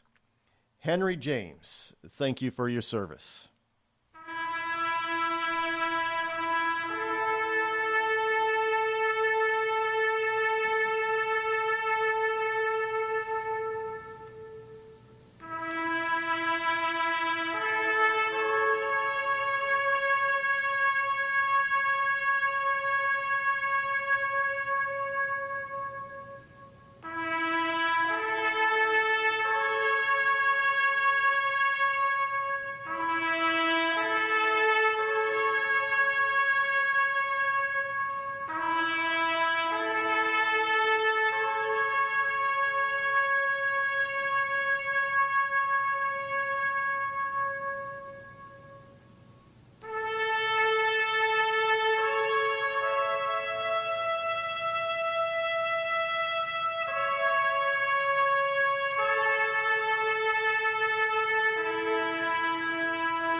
listening to the Rod Eccles Show, the coolest, most politically incorrect, conservative black man on the planet. Tired of paying outrageous prices for Viagra? Well, we have great news for you. Now you can finally get Viagra at huge discounts. Healthy Man allows you to save up to $500 on Viagra. Why pay U.S. pharmacy prices of $15 per pill or more when you can get Viagra for less than $3 a pill? Call today and get 40 Viagra pills for only $99. This can cost as much as $600 at your local pharmacy. You can't afford not to call us. If you want Viagra at the lowest prices, never pay $15 a pill pharmacy prices again. Get Viagra for less than $3 a pill. Call 800-595-2614 today and save up to $500 and get 40 pills for just $99. Healthy Man is fast, easy, and affordable. Operators are waiting at 595-2614 to take your call now. Call 800-595-2614. That's 800-595-2614. Again, 800-595-2614. We've all heard of male enhancement, but now there's an expert on true male enhancement in the areas that really count. In Herb Ellis's book, Husband 2.0, Real Male Enhancement, you'll find answers to questions like, why doesn't she want to have sex? A quick start, quick results workout guide, plus what you can do as a side hustle to make money now. With all the great tips in this book, every man can benefit. Get the book, Husband 2.0, Real Male Enhancement, on Amazon.com. It started with a knock, but it wouldn't end there. What happens in the story next, many wouldn't understand, and most wouldn't believe. 5 + 2 = Perfection by Samuel Rosette Jr. is a must-read. The scriptures within are reminders of the ancient past, and yet intriguingly infuses with texts which stand on the edge of the stage of relevancy. Available online at Westbow Press, Amazon, Books A Million, Barnes & Noble, and SamuelRosetteJr.com. Hi, Gordon. What you been up to? Big things, Fred. I'm a full-time student at bartending college. Wow. I never had time for a formal education. Well, I decided to make time, but it's not easy. Bartending college is a 4-week course. Gee, how far along are you? Well, let's see. This is Tuesday, the 3rd week. Hey, I'm a junior, and I'm late for a daiquiri lecture. Why don't you join me? Why not? Bartending college. You've already spent enough time on the other side of the bar to qualify for enrollment. Bartending college. We'll teach you everything you need to know. You'll get a starter set of bartenders' jokes like... So I says to the guy, you can stay, but the cow's gotta go. Bartending college. You'll learn how to roll drunks, water the liquor, and skim the cash register. And remember, as the bartender, you drink for free. Last call. For integrity.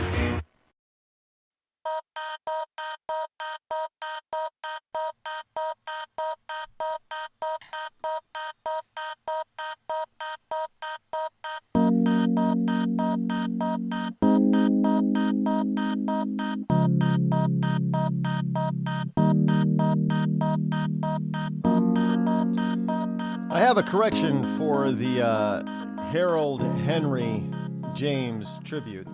I think I said daughter and son. What was actually written, what I meant to say was granddaughter and grandson are currently serving in the Air Force and the Marines respectively. Not daughter and son, because daughter and son were probably in their 50s or 60s or something, right? But granddaughter and grandson are currently serving in the U.S. Air Force and U.S. Marines, respectively. Continuing the family tradition of serving in the military. That's a long line of military service. Because if he was born in the, 30s or 40s, and his great-grandfathers were, that's pre-Civil War stuff.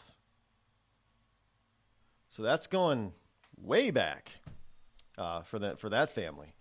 But many thanks to the entire James family for their obviously many generational decades of service to this country. And yes, when I first read it, I'm thinking but they call him Henry, but his name's Harry.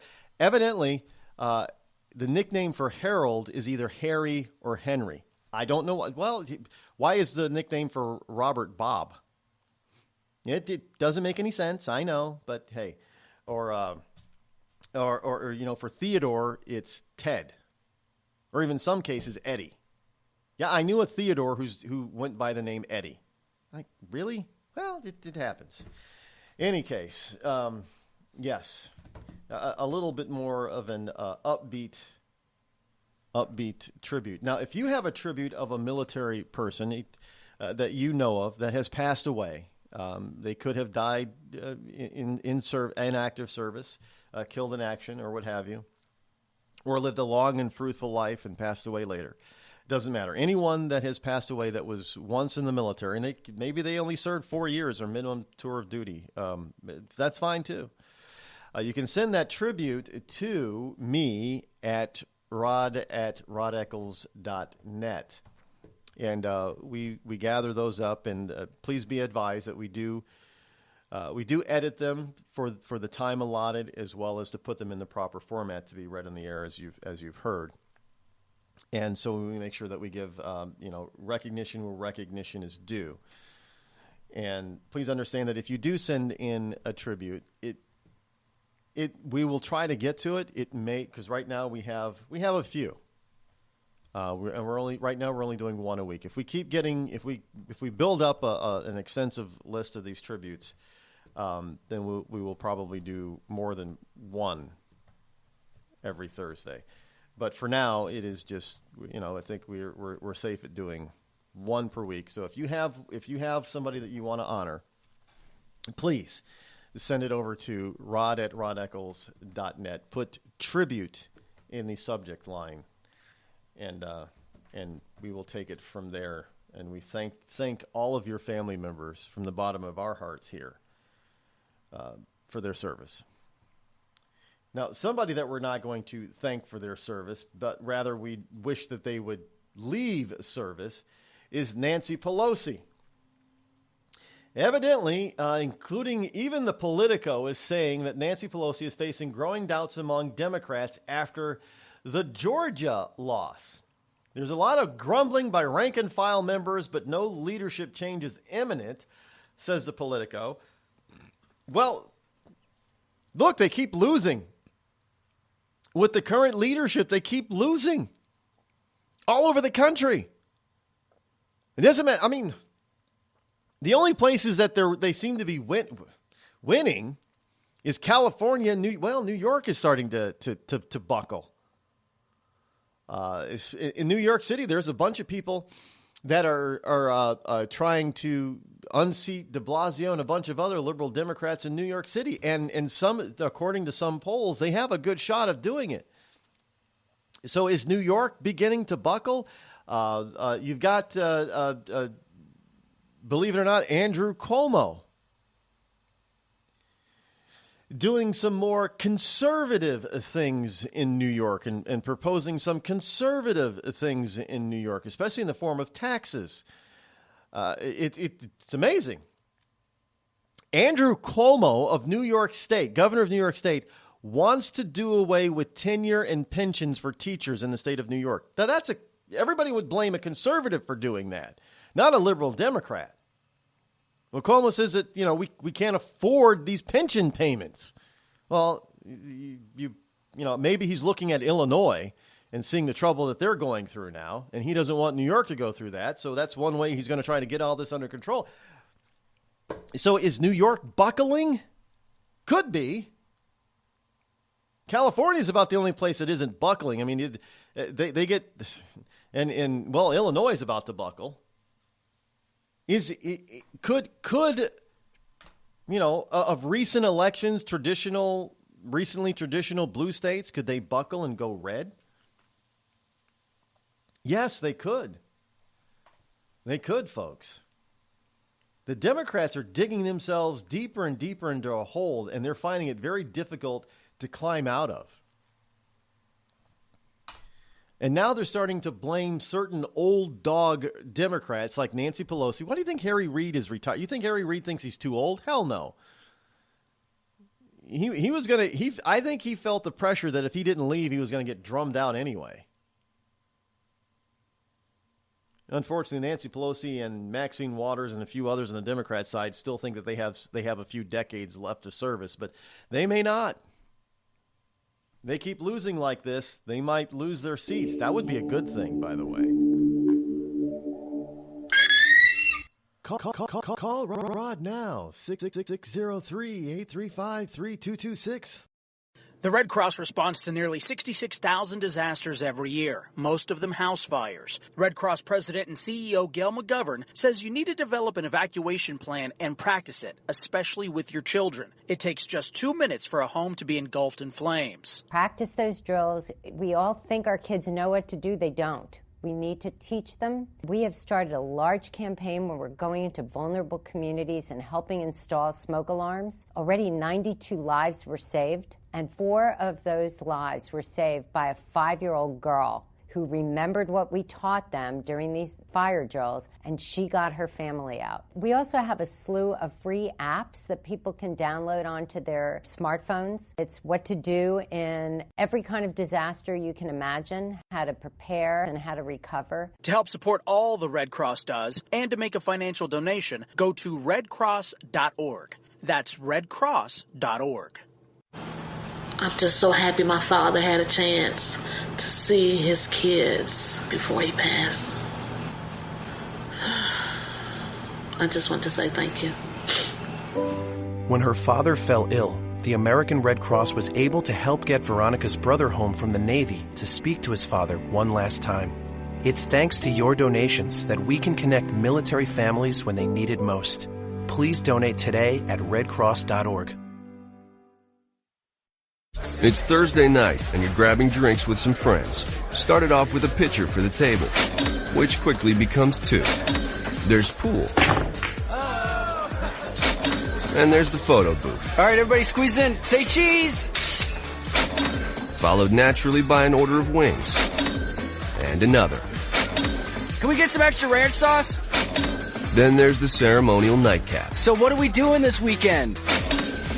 And lastly, it's back to the car, which, if you're buzzed,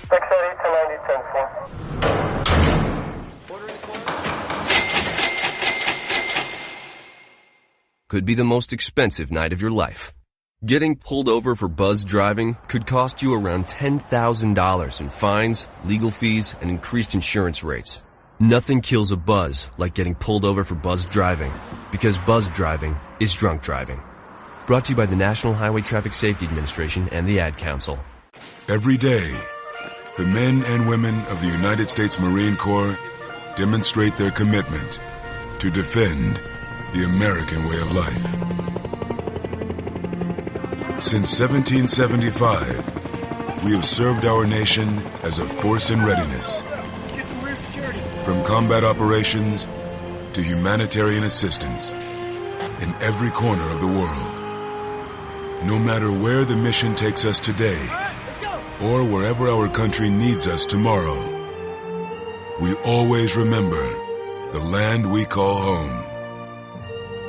As Marines, we take a stand for each other, for our nation, for us all.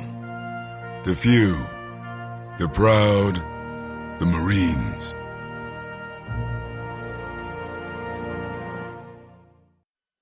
I considered suicide so I wouldn't put my family through all the pain. Many of our warriors are returning home from the battlefield, only to face a new war as they struggle with devastating injuries. At Wounded Warrior Project, we understand. We're there to help. Even though you think you're broken, you're not. It's the physical and the emotional healing that Wounded Warrior Project provides. With a gift of just $19 a month, you can join Wounded Warrior Project. You'll help provide critically needed programs and services that rebuild lives. Beautiful. There you go, buddy. The ongoing needs of our wounded and their families will continue for many years to come. Now is the time to show your support. Call now or go online with your gift of just $19 a month, and we'll send you this Wounded Warrior Project blanket. It made me feel that there's people out there that care about us. After this event, we can finally maybe start to heal as a family and move forward. We need your help. The families are hurting. For many of our wounded heroes, the greatest casualty is being forgotten. That's why your gift of just $19 a month is so important. Please, call or go online right now.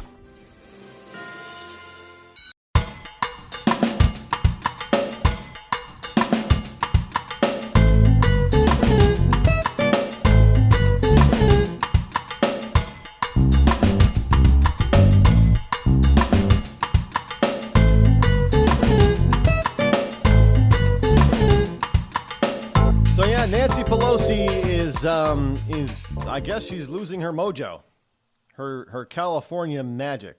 She's an old hag anyway. Even if she wasn't, what is she, like 80?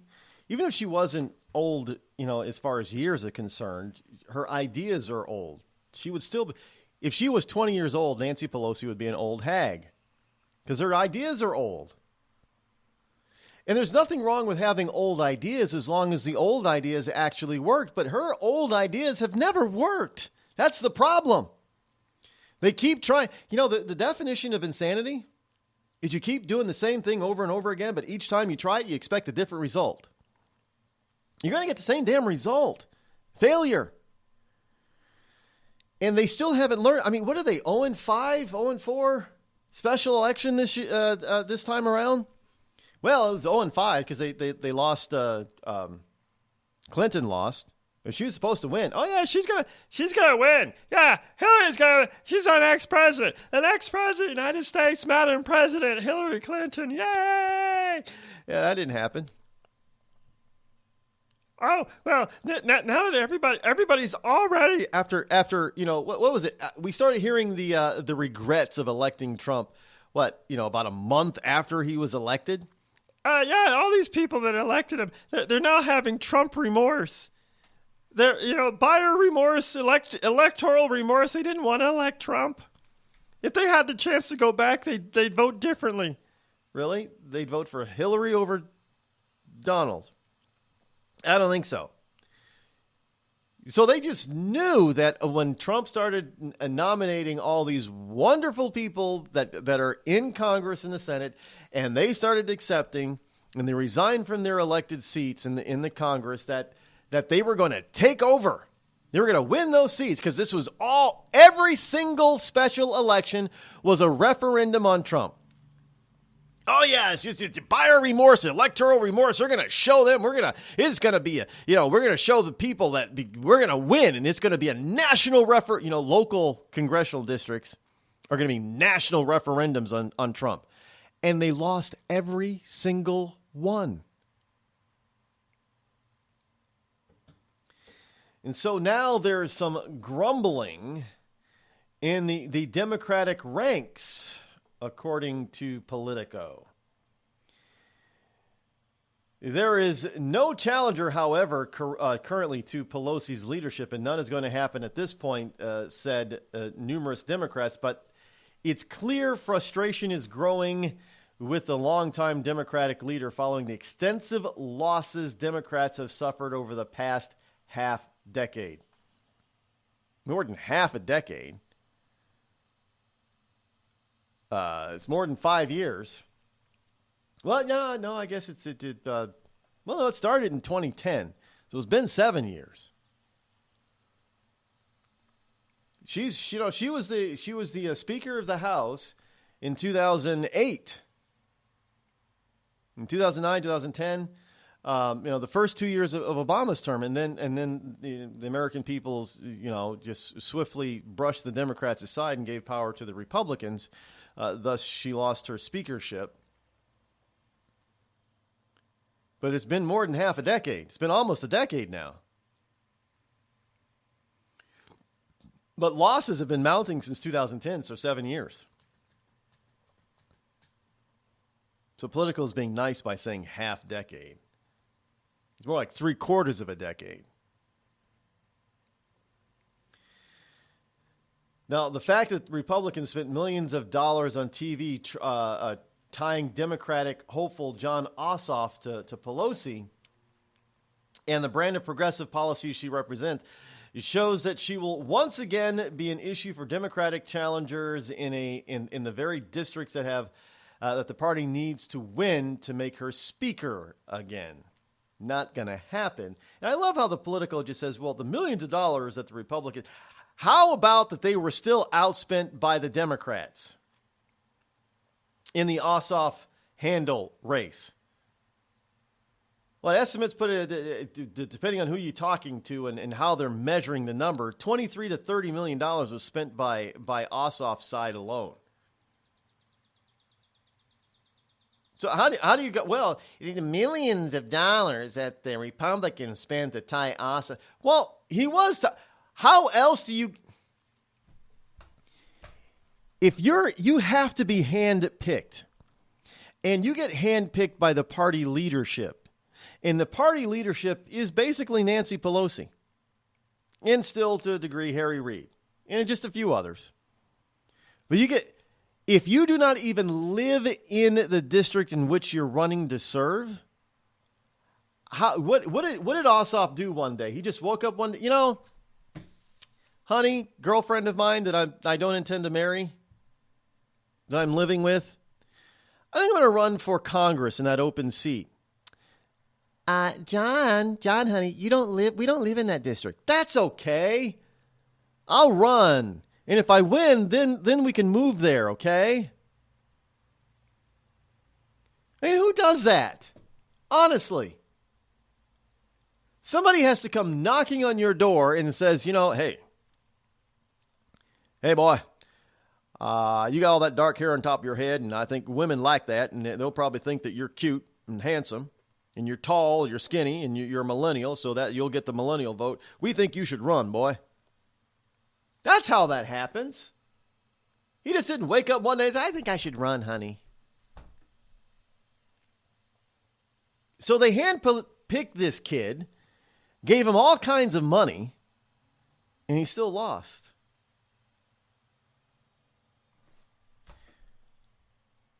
Now the GOP, according to Cher, yes, that Cher, gypsies, tramps, and thieves. Yeah, that's Cher. Cher is also... Now, you're in trouble if Cher starts to talk against you. Cher is joining some Democratic lawmakers in blaming House Minority Leader Nancy Pelosi for the party's losses in the Georgia special election. We need a generally new message, a serious jobs plan that reaches all Americans, and a bigger tent, not a smaller one. Focus on the future, says Seth Moulton. That's what he tweeted out. Ossoff better be a wake-up call for Democrats. Business as usual isn't working. Time to stop rehashing 2016 and talk about the future. Again, a Seth Moulton tweet. A Cher tweet. Congressional race is not Olympics. There's no medal for second place. I admire and respect Nancy Pelosi, but in every race, GOP runs against her. In other words, get the hell out of the way, Nancy, according to Cher. Yeah, the GOP is running against you and they're winning. So it's got to be all you, Nancy. Get the hell out of there.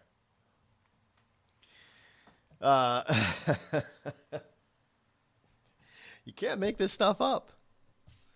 Even Cher gets in on it against, Nancy Pelosi is probably sitting there in D.C. saying, "Et tu, Cher? I love your music." That stuff with Sonny was so wonderful. I wish he could sing again. You should get together with Sonny. And of course, Cher's response would be, well, Sonny's dead. He ran into a tree. No, I should take that back. A tree killed him. No, I'm not being funny about that. It was a skiing accident. He ran into a tree. And evidently, doing that, I didn't realize skiing was that dangerous. Evidently, that's not that rare of an incident.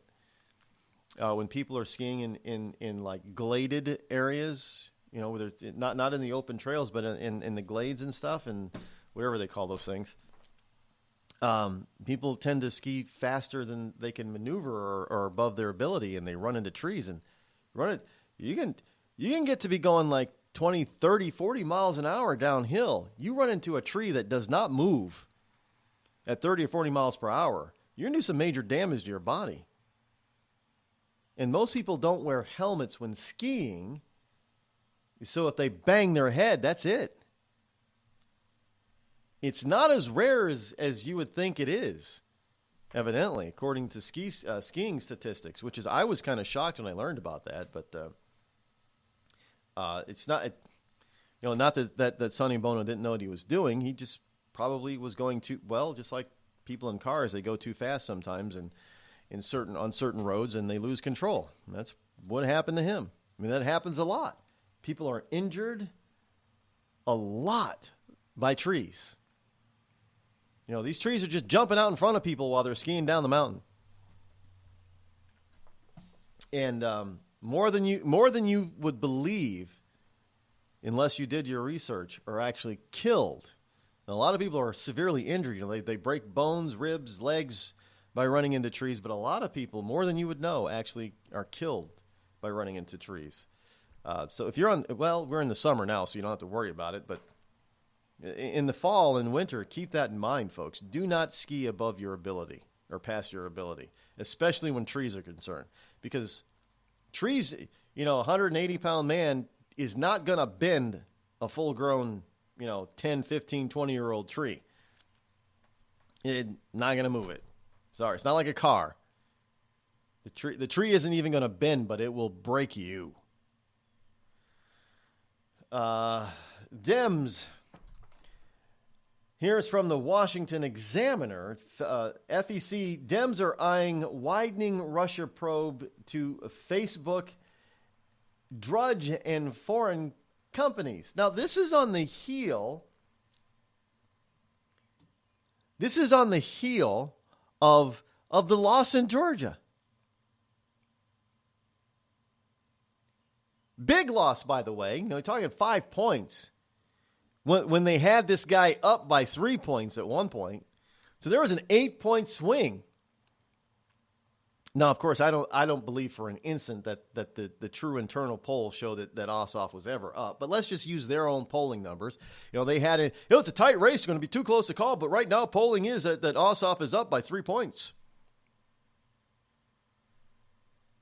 So basically, if Handel wins by 5, but Ossoff was polled to be up by 3, that's an 8-point swing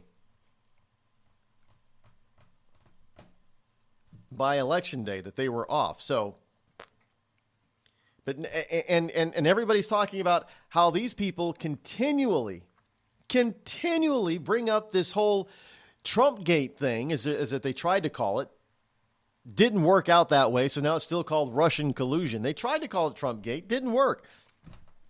They tried to call it Russiangate, didn't work. It's just Russian collusion. And every time a Democrat gets a microphone put in front of them and ask the real and pertinent questions, they all answer, no, there's no evidence, there's nothing there, we haven't found anything. So instead of saying that there's nothing there, maybe we should move on. No, they keep wanting to expand the investigation. What makes you think that expanding the investigation is going to get you something? Oh, because, Rod, we know something's there. We know that there was collusion. Hillary made it up because she couldn't accept that she lost to Donald Trump. It couldn't have been her fault. Those emails, the whole Comey thing, and then, it had to be Russians doing some hacking. And it wasn't the Russians.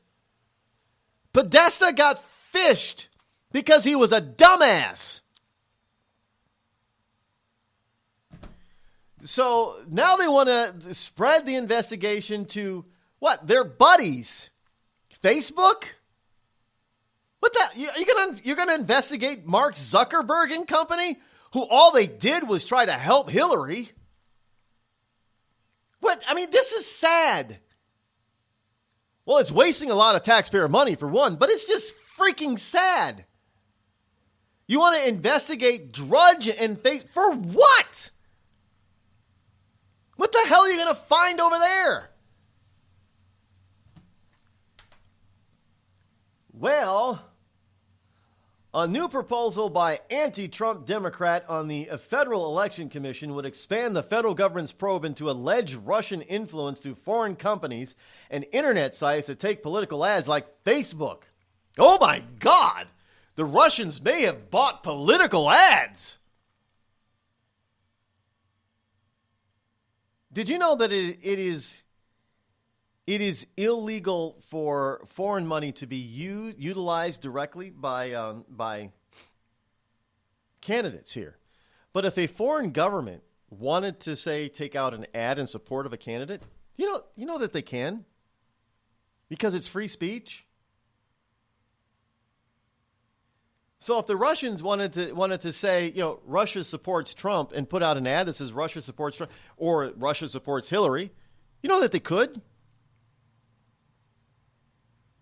Now, they don't normally do that, but, they could. And by the way, why do we keep talking about the Russian collusion interference? Didn't the Obama administration try to oust Bibi Netanyahu in Israel by actually sending people over there to help his opponent? What happened to that collusion story?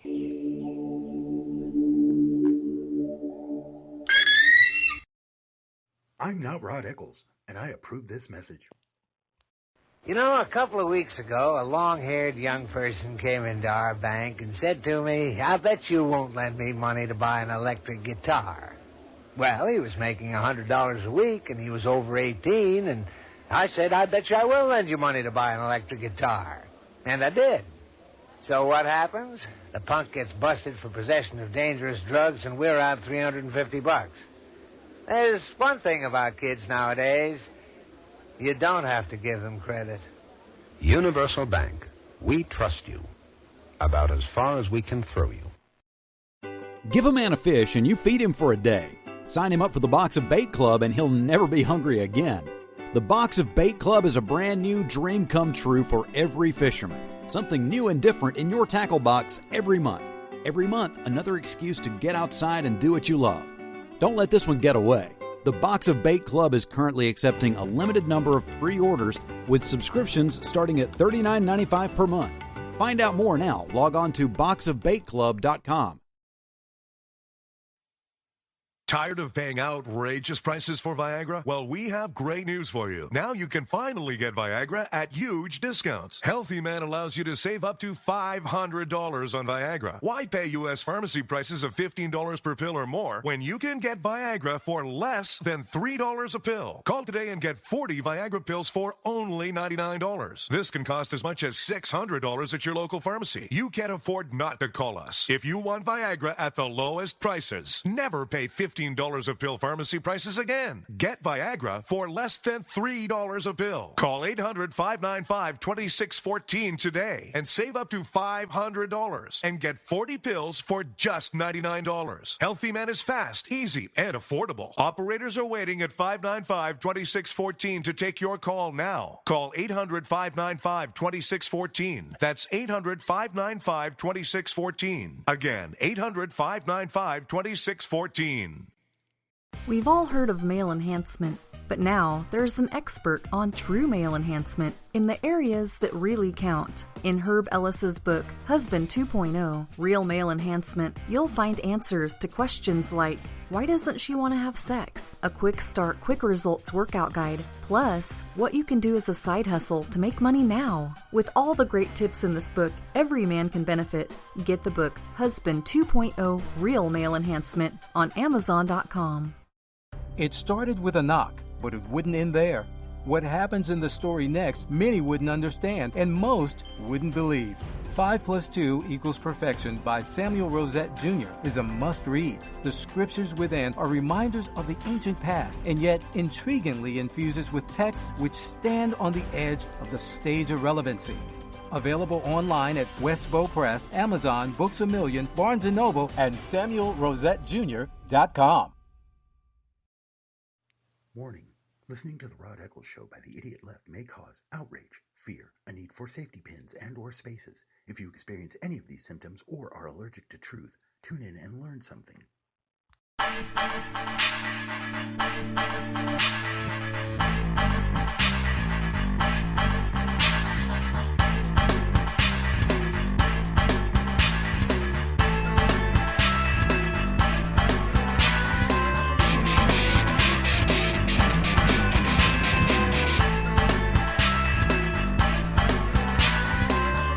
Hey folks, and welcome back.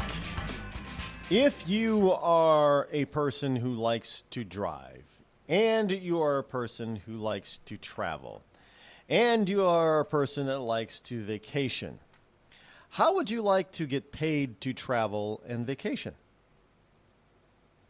Well, actually, you can do just that. You can do it with Quality Drive Away. What happens is that Quality Drive Away is actually one of the nation's largest vehicle transporters in the country. And they handle transporting vehicles in the U.S. and Canada. Now, what happens is somebody, let's say Winnebago, they build these wonderful, big, large, motor homes that everybody buys, to go on vacation with.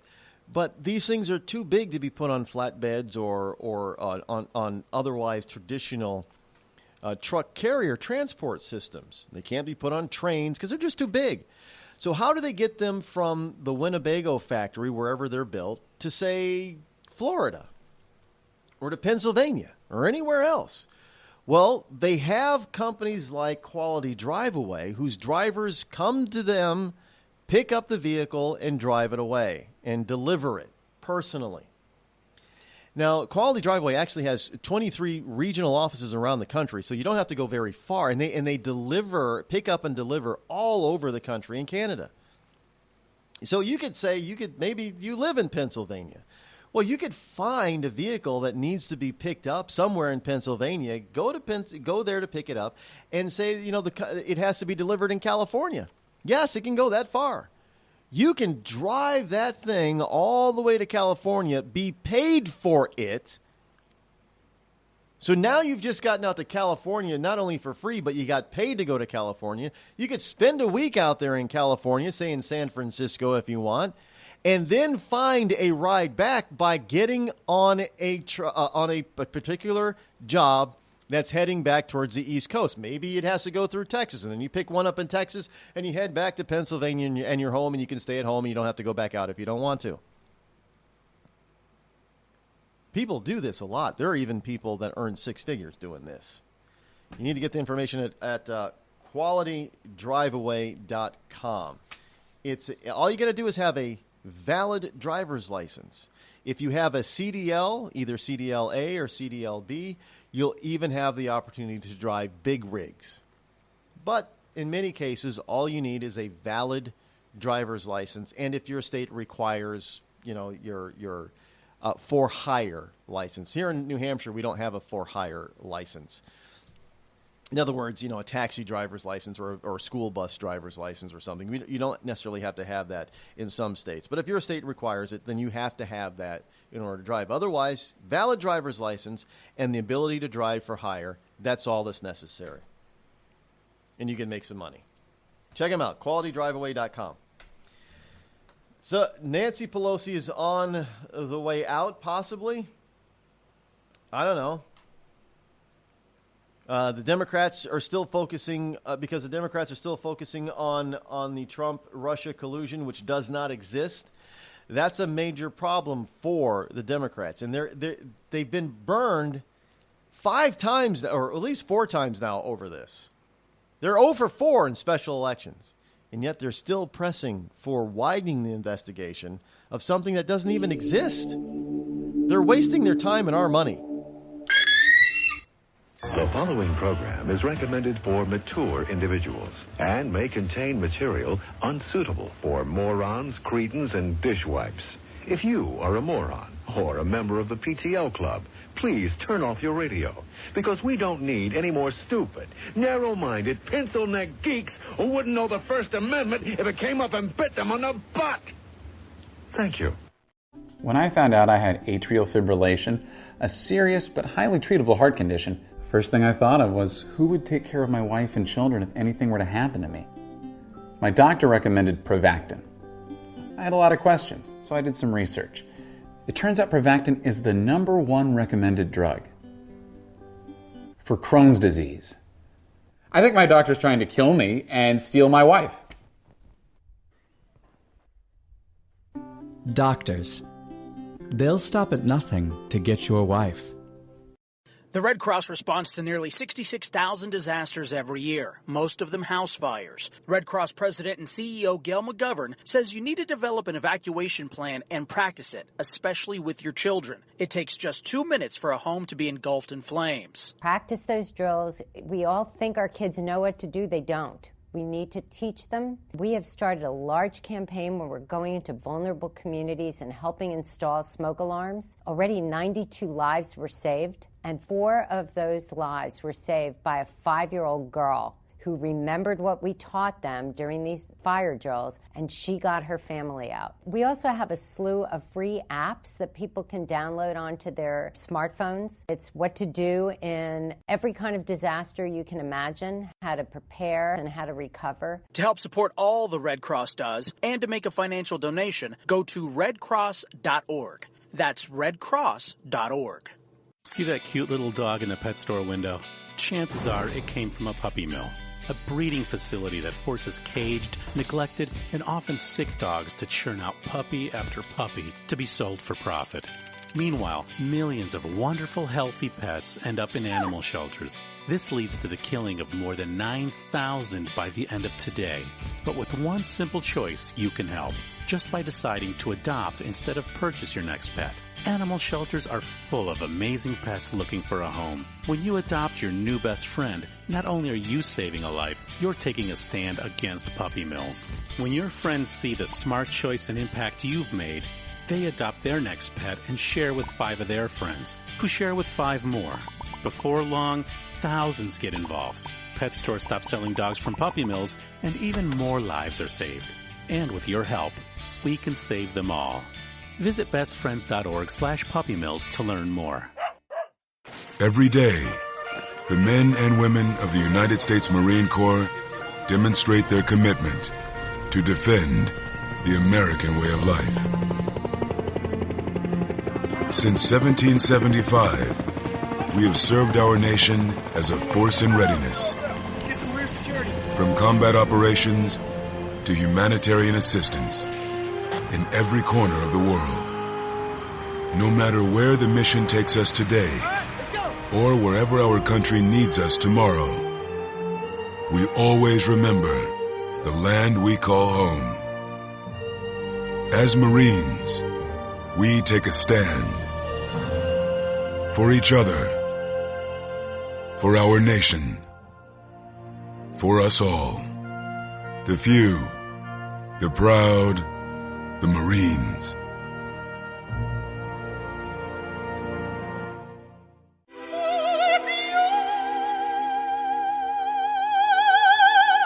The human voice.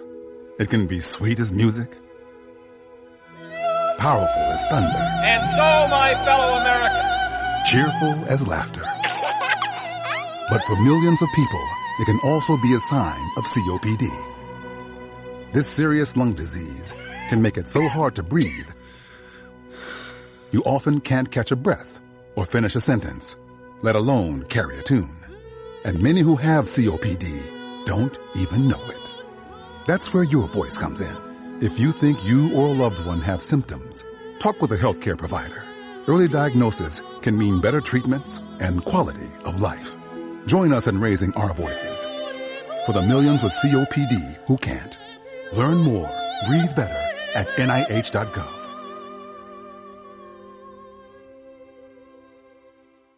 As a mother, you don't want to have to worry about this bill is coming, but then she needs this chemo. That's a decision you shouldn't have to make.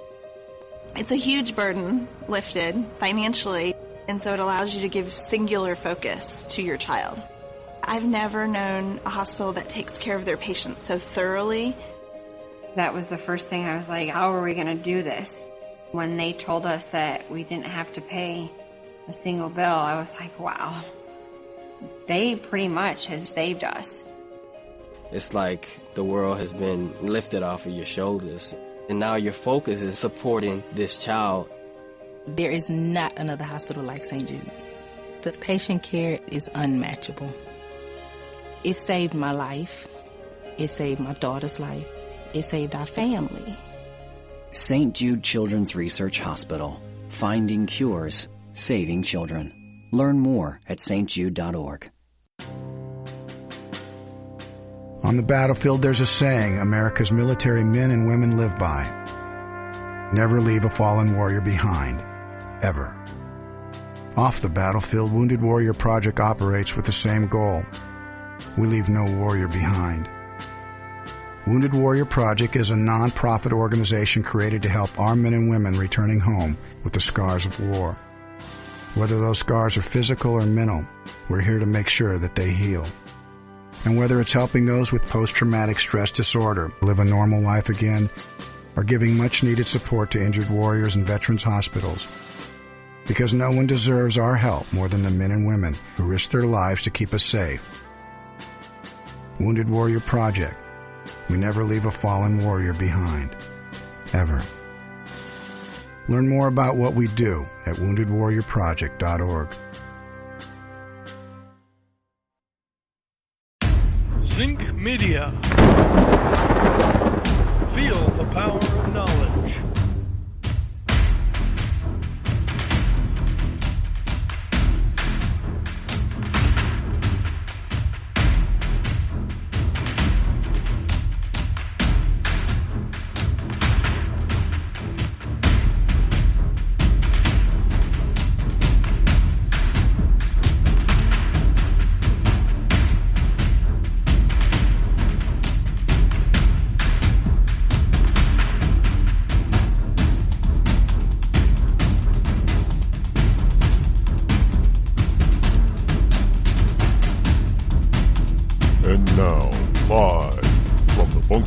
Studio located somewhere within the great granite state of New Hampshire is Rod Eccles. And welcome back. Hour number 3 here on the Rod Eccles Show. Yes, indeed, the fastest 3 hours on Internet Talk Radio is right here on this wonderful and spectacular program. 603-835-3226 is the number to utilize should you wish to join me here on the program. Yes, it is Thursday, June number 22 in the year of our Lord 2017 as we continue on this sunny morning. It's going to get warm here, I guess, today. No rain today, which is kind of good, which means that now people can get out there and mow the lawn, mow their lawns. If you're, well, yeah, warm climates that have lawns. Now, if you're out there down in the Arizona way and in the desert, I guess, like Phoenix, you can expect another 100-plus degree day today. Will it get too hot for planes to fly? I don't know. I mean, you got to decide. I don't think it's ever really. I mean, is it really ever too hot for a plane to fly? Well, I mean, can the air get that? Well, survivable for humans. Could it ever get that hot where the air gets too thin to fly and or breathe? I don't.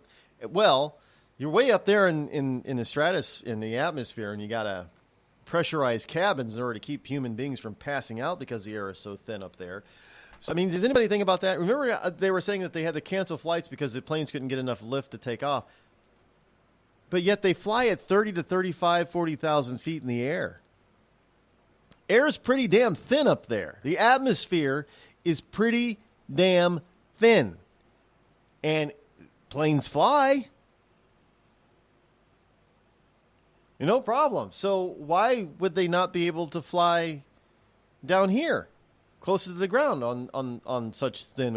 Is it really, if the weather gets to be, if the temperature gets to be 120 degrees, is the air that thin? If it was that thin, then you wouldn't be able to breathe. Everybody would pass out. Right? So obviously that's not the case. It's just I know it's a lot. Rod, you're using logic again, Rod. You can't do that with these liberals. But let's just take scientific fact here, folks. I mean, what is everything pressure? You got to be. What is it? Got to be below 10,000? I'm not a pilot. I don't.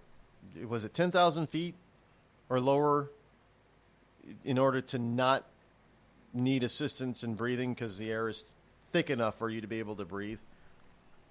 Below 10,000 feet. But planes regularly, they fly at 30. If you're going cross country or cross continents, your cruising altitude is somewhere around 35,000 to 40,000 feet. So those think of those big, giant, wide-body, super jumbo jets flying from, say, out of New York City or Boston or Atlanta and going over to Europe or the Middle East, or flying out of L.A. and heading to Asia. And those big wide, the kind of you see in TV commercials. You got 15 seats wide, and you got an upper deck and a lower deck and bathrooms and showers in the bathrooms, and you got it's bars and everything. The really big jumbo jets. They're literally buildings with wings, office towers with wings. That's how big these frickin' things are. And they're flying at 35, 40,000 feet, sometimes higher, although not too much higher. The air's pretty damn thin up there. The atmosphere is pretty thin. And yet these suckers can not only get up there, they can stay up there as long as they have fuel. You can't breathe up there. You will pass out without pressurization or a device to help you breathe. You'll pass out. But yet the plane can still fly. So if you're down on the ground, how hot must it get where you as a human being can survive in that temperature? Because after a certain point, you can't survive, obviously. How hot does it have to get before a plane cannot get lift to take off, but still have people outside and inside in this weather who don't pass out?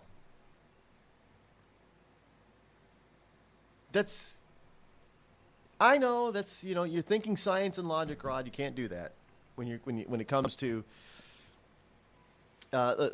liberal wacko nut job environmentalist wackos who want to believe in just like people on Twitter. And are you saying that cars, all these cars, there's a billion cars in the road all over the planet, they're not polluting? They take what I say and say, I never said that they don't pollute.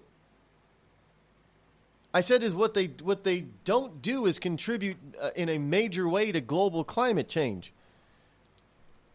You got nearly 8 billion people on the planet and billions more animals on the planet that create more CO2 than our automobiles do. But by the way, that's a scientific fact too.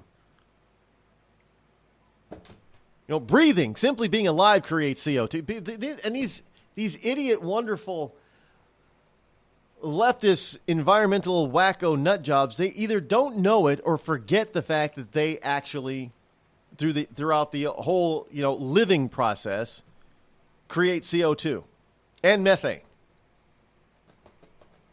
I don't care if you eat meat or not, you're still creating methane. Well, hell, you probably create more methane if you're a vegetarian eating legumes and beans and stuff than people who don't. Just saying. Flatulence in humans is probably a big. I'm surprised they haven't tried to figure out how to biologically engineer a flatulent-less human being, since they're trying to do that in Australia with cows. So you belch and fart out more, more methane than cars produce. Not to mention this whole thing about electric cars.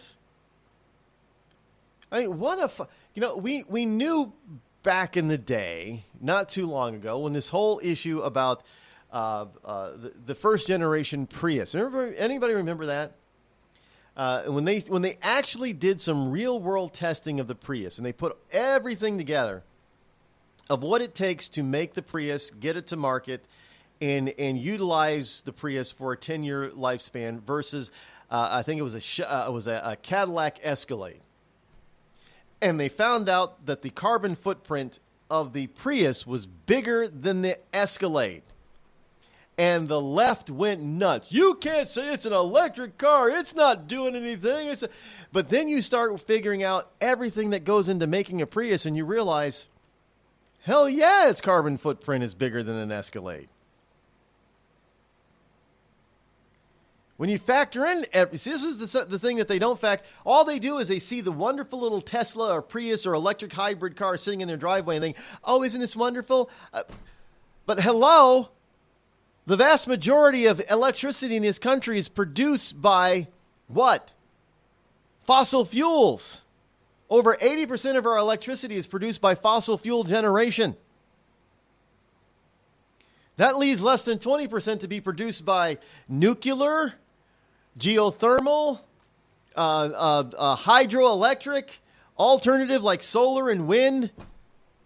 Less than 20%. All of that comprises less than 20%. The vast majority is either created by, and the alternative, is also burning wood, because that's renewable.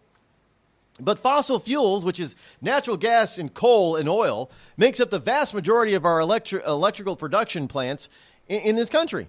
So that car, that Prius, is getting electricity from a coal-fired plant. Well, that contributes to its to its carbon footprint. They don't see that, however. They don't know that.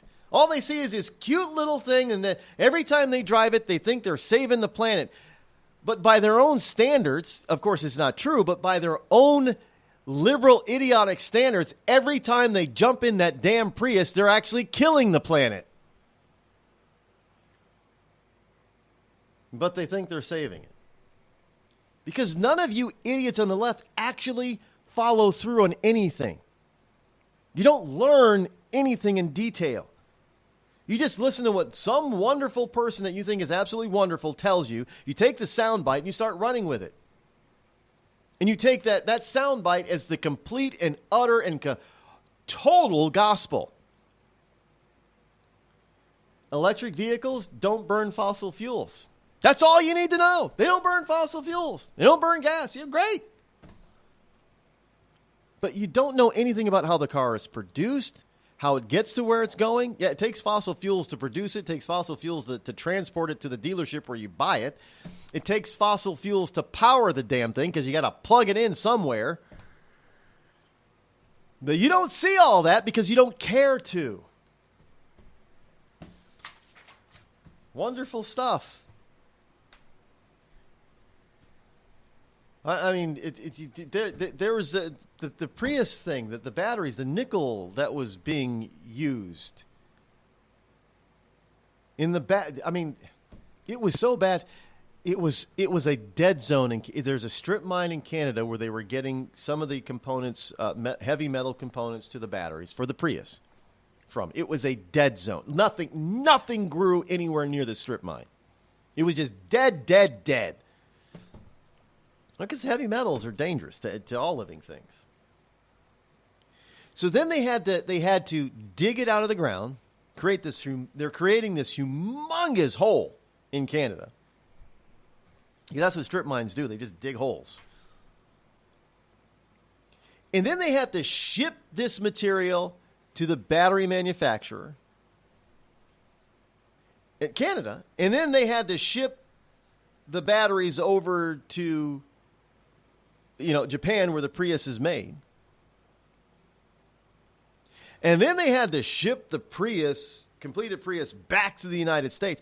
You realize the amount of energy it takes to ship the damn battery?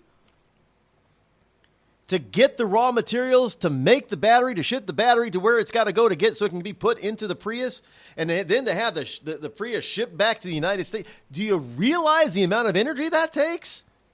The amount of fossil fuel that's burned? But don't tell a Prius owner that, because they don't see any of that. Oh, no. They don't see any of it. And, they don't see anything really, because they don't take logic into consideration. And now they're still wondering, we've lost. Nobody likes Donald Trump, but we're still losing. Every time we go against Donald Trump, we lose, but nobody likes Donald. Because all they do is follow a soundbite from somebody that they think is absolutely wonderful, who really isn't wonderful. They're a lying sack of shit, really.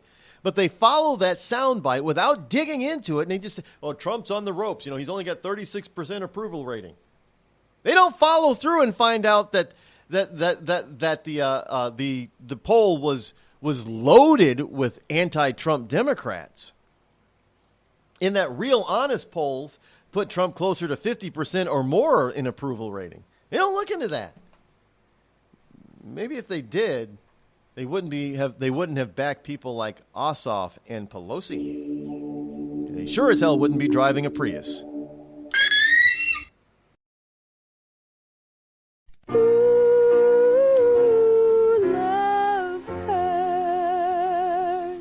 Yes, love hurts. It can hurt emotionally, but more important, it can also hurt you physically. It can hurt you in a way which nobody who owns a hot tub and lives in California can afford to be unaware of. Yes, I'm talking about California hot tub rectal gonorrhea. This painful, incurable disease can make an enjoyable soak in a hot tub with family, friends, and dog into a literally unforgettable experience. If you catch California hot tub rectal gonorrhea, not only will you walk around feeling like you're about to pass a twisted sardine can lid, you'll also smell like a pile of burning tractor tires. So don't jump out of the frying pan and into the hot tub, because if you get California hot tub rectal gonorrhea, it'll really burn your ass. This has been a public service message brought to you by the Citizens Against CHTRG Foundation. California hot tub rectal gonorrhea. We're not going to take it sitting down.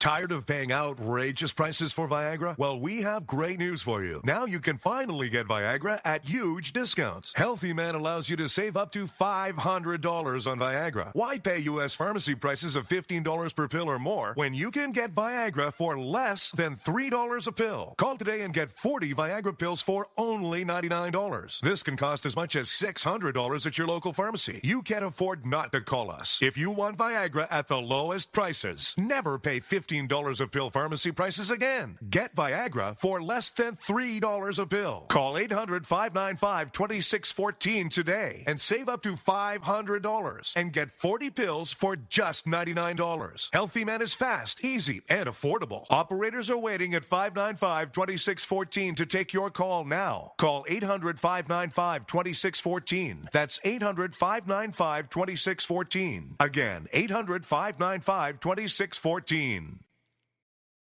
It started with a knock, but it wouldn't end there.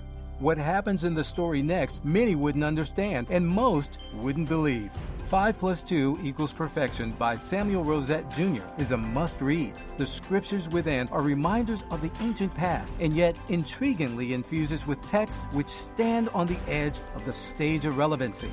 Available online at Westbow Press, Amazon, Books A Million, Barnes & Noble, and SamuelRosetteJr.com.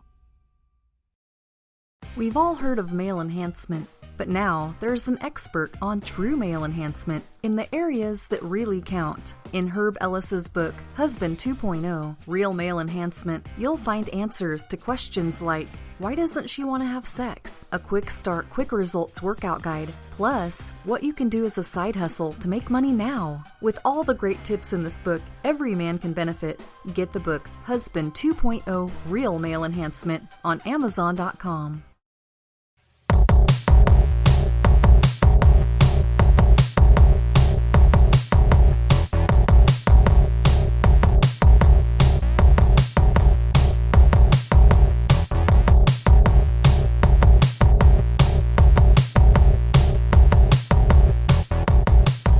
Welcome back. So you have all these wonderful environmentalist wackos out there who believe that driving a Prius or a Prius-like vehicle like Teslas are going to save the... Do you realize that how much money Elon Musk has gotten in government subsidies? He's gotten billions. Well, I thought all this technology was so wonderful and it worked. It was going to be sustainable. Now, granted, I think, personally myself, I've seen Tesla cars up close, in person. There's a bunch of them running around here in New England, believe it or not. I like the looks of them. I think they look cool.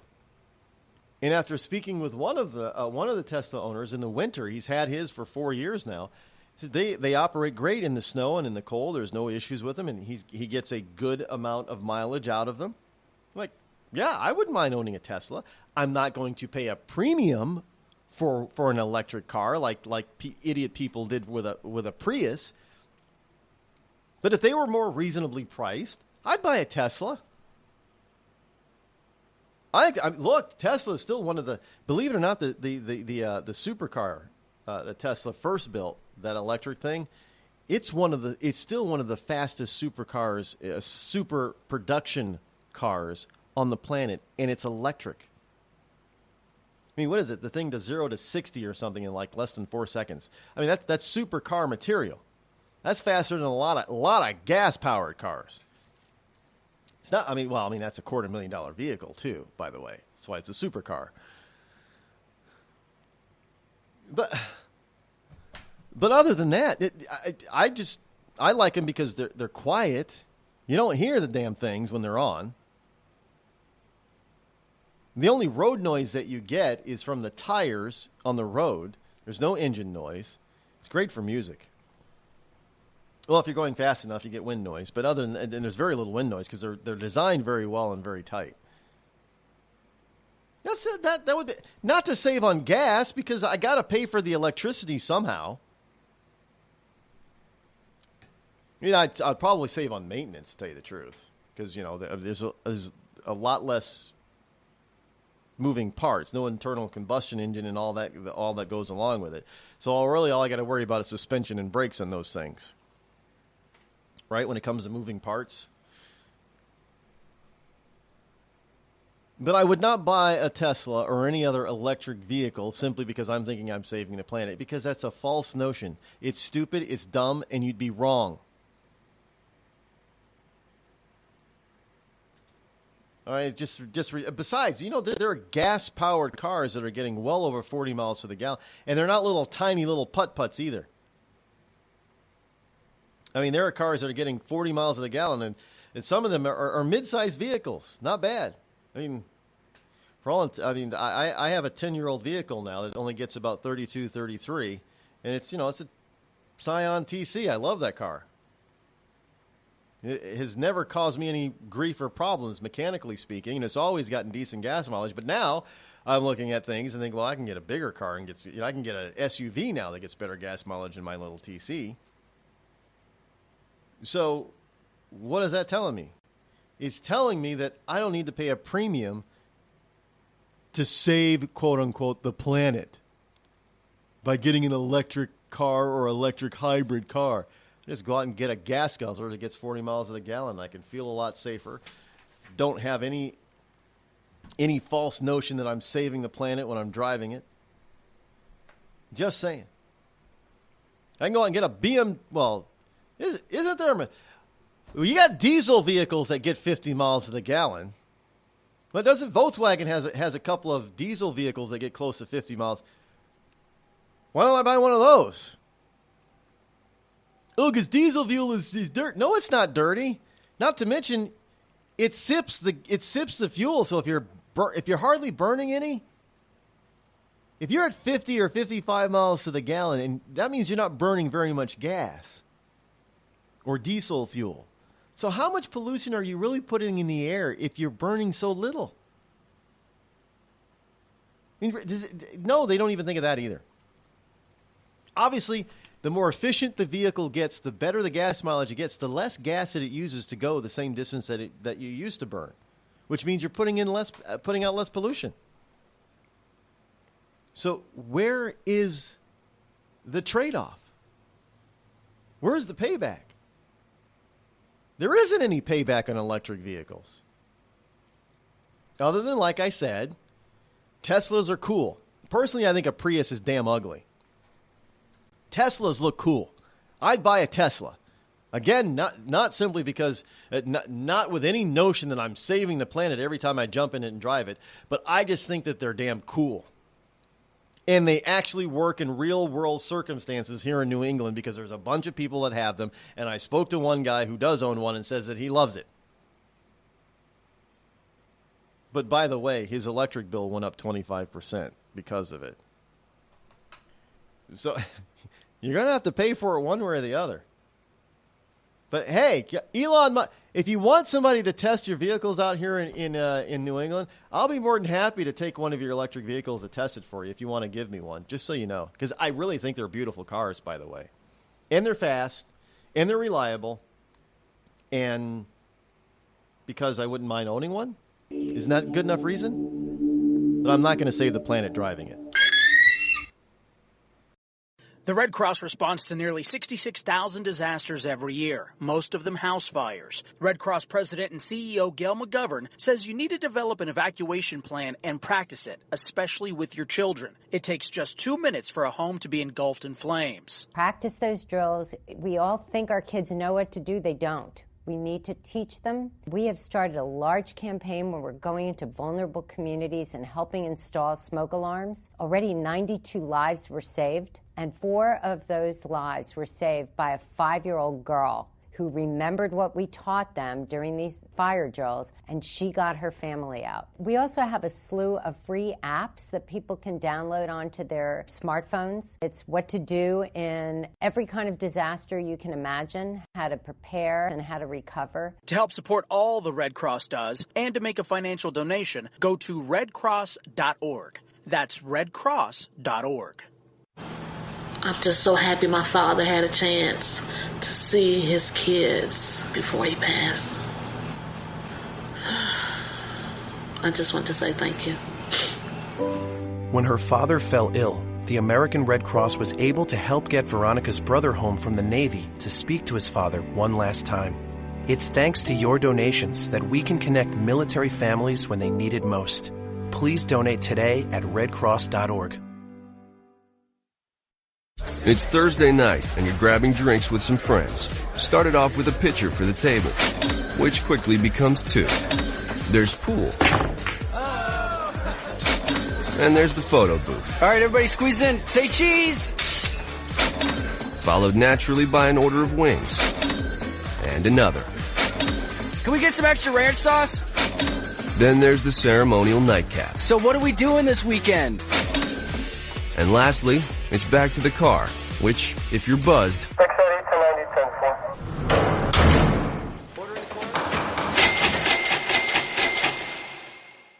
could be the most expensive night of your life. Getting pulled over for buzz driving could cost you around $10,000 in fines, legal fees, and increased insurance rates. Nothing kills a buzz like getting pulled over for buzz driving, because buzz driving is drunk driving. Brought to you by the National Highway Traffic Safety Administration and the Ad Council. Every day, the men and women of the United States Marine Corps demonstrate their commitment to defend the American way of life. Since 1775, we have served our nation as a force in readiness. Get some rear security. From combat operations to humanitarian assistance in every corner of the world. No matter where the mission takes us today, or wherever our country needs us tomorrow, we always remember the land we call home. As Marines, we take a stand for each other, for our nation, for us all, the few, the proud, the Marines.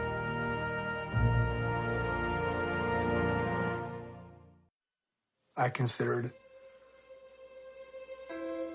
suicide so I wouldn't put my family through all the pain. Many of our warriors are returning home from the battlefield, only to face a new war as they struggle with devastating injuries. At Wounded Warrior Project, we understand. We're there to help. Even though you think you're broken, you're not. It's the physical and the emotional healing that Wounded Warrior Project provides. With a gift of just $19 a month, you can join Wounded Warrior Project. You'll help provide critically needed programs and services that rebuild lives. Beautiful. There you go, buddy. The ongoing needs of our wounded and their families will continue for many years to come. Now is the time to show your support. Call now or go online with your gift of just $19 a month, and we'll send you this Wounded Warrior Project blanket. It made me feel that there's people out there that care about us.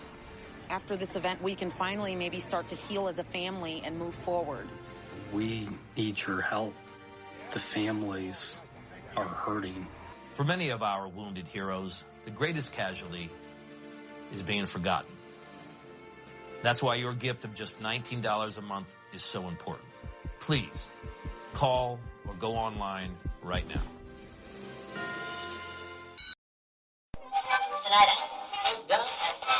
This is Free America broadcasting on the Rod Eccles Show with a message to all patriots trapped behind the lines in California, New York, Boston, and Chicago. Don't give up, true lovers of America. Even as we speak, moves are being made to drive the invaders back to the land from which they came. Defeat the would-be dictators and lift the chains of tyranny from around your neck. Stay strong. Stay brave. You're not forgotten, and you're not alone. Until next time, patriots, this is Free America signing out. Bring the rain.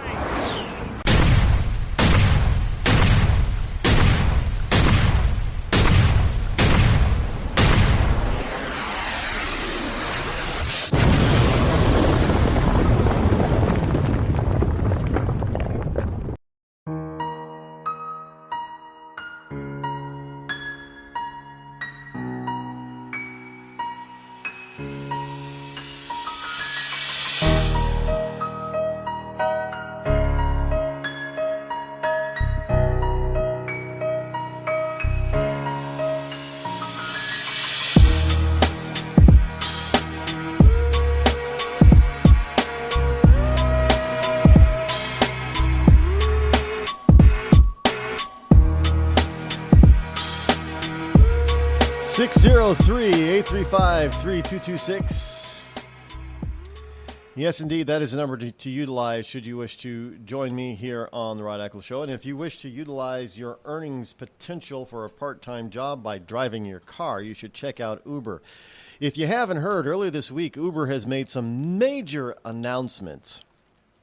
Yes, Travis Kalanick, the very nasty, often viewed as nasty CEO of Uber, has resigned completely from the company, although he still has a seat on the board. He's resigned, and there is new leadership in place, and they almost immediately after his resignation put in place procedures and policies that is boosting, you heard me right, boosting increasing driver revenue. In other words, drivers are earning more than they were previously. And according to Uber's statements and their press releases, what they have in the works is that means over the next 6 months, drivers will be able to earn even more. Still, no strings attached. Still create your own schedule. Still turn on and off the app whenever you want without being pressured to turn it on during any particular hour. Still be able to only drive maybe as many days a week as you want, 1 day a week, maybe just 2 hours a week. It doesn't matter. All of that still, plus you're going to be earning more. This driving for Uber beats just about any other kind of part-time job out there, honestly. You are your own boss. You get to be in your own car if you like driving. You could buy a car just strictly for Uber if you want. You can lease a car. There are some companies that will lease you based on Uber earnings, a vehicle. Even some rental agencies like Hearst have an Uber driving program in select cities. They wouldn't do that if they didn't believe that you could earn money, lots of it, by driving for Uber. You should check it out. Get all the details before you make a decision. And if you get to Uber by using the link on the rodeccles.net show store website, then you could be eligible to earn, based on your city and location, up to a $500 bonus just for signing up and making a few trips, completing a few trips. That's it. So go to rodeccles.net/store, click on the Uber button, and you will get all the information that you need to make a decision about whether or not Uber is right for you. No, it's not for everybody. But if you have a valid driver's license and a four-door sedan, late model four-door sedan that's 10 years old or newer, you might be eligible to drive for Uber. So check it out. rodeccles.net/store. Click the Uber button. This morning we have the wonderful military report. And we've got some good news in the military report for all of you military personnel who listen and military fans of the military. A couple of stories here for you. This first one, well, both of these stories actually are going to impact your standard of living and your income in one way or another. This first story comes from Federal News Radio. Yeah, I didn't know there was such a thing either. But a House panel wants a 2.4% military pay bump and a bigger standing army. A House panel is one-upping the Trump administration on military pay and end strength for 2018. The House Armed Services Personnel Subcommittee is recommending a 2.4% pay raise for those in the military and wants to add 17,000 more troops to the Army alone. The 2.4% increase is 0.3% higher than the 2.1% pay raise the Trump administration recommended in its 2018 defense authorization bill. Now, the 2.4% is tied to the Employment Cost Index, or ECI, a measurement of private sector wage increases. By law, the military is required to receive a pay raise comparable to the ECI. However, Congress does have the ability to change the yearly raise to what the president suggests. And this committee is actually suggesting even higher. The increase would be the biggest in the past 5 years, beating the last year's 2.1% increase. President Barack Obama suggested a 1.6% increase for 2017, but Congress bumped it even higher. The subcommittee also wants to authorize 17,000 more troops for the U.S. Army. Of those, 10,000 would be active duty. That surpasses the Trump administration's request to keep the Army's end strength at 2018 at 476,000 troops. So taking a lot of the pressure of the duties off by adding more troops to the roles of our military, of the Army. That's important. You think about it, you got less than 500,000 soldiers in the Army.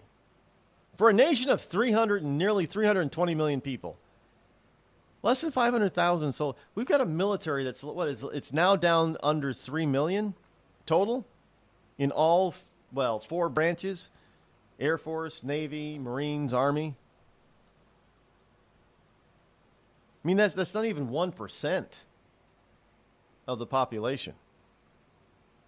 No wonder some of these guys are stressed out by having to go back to, the theater of war double-digit times, 10, 11, 12, 13, 14, 15 times. It's ridiculous because Obama kept cutting the staff levels.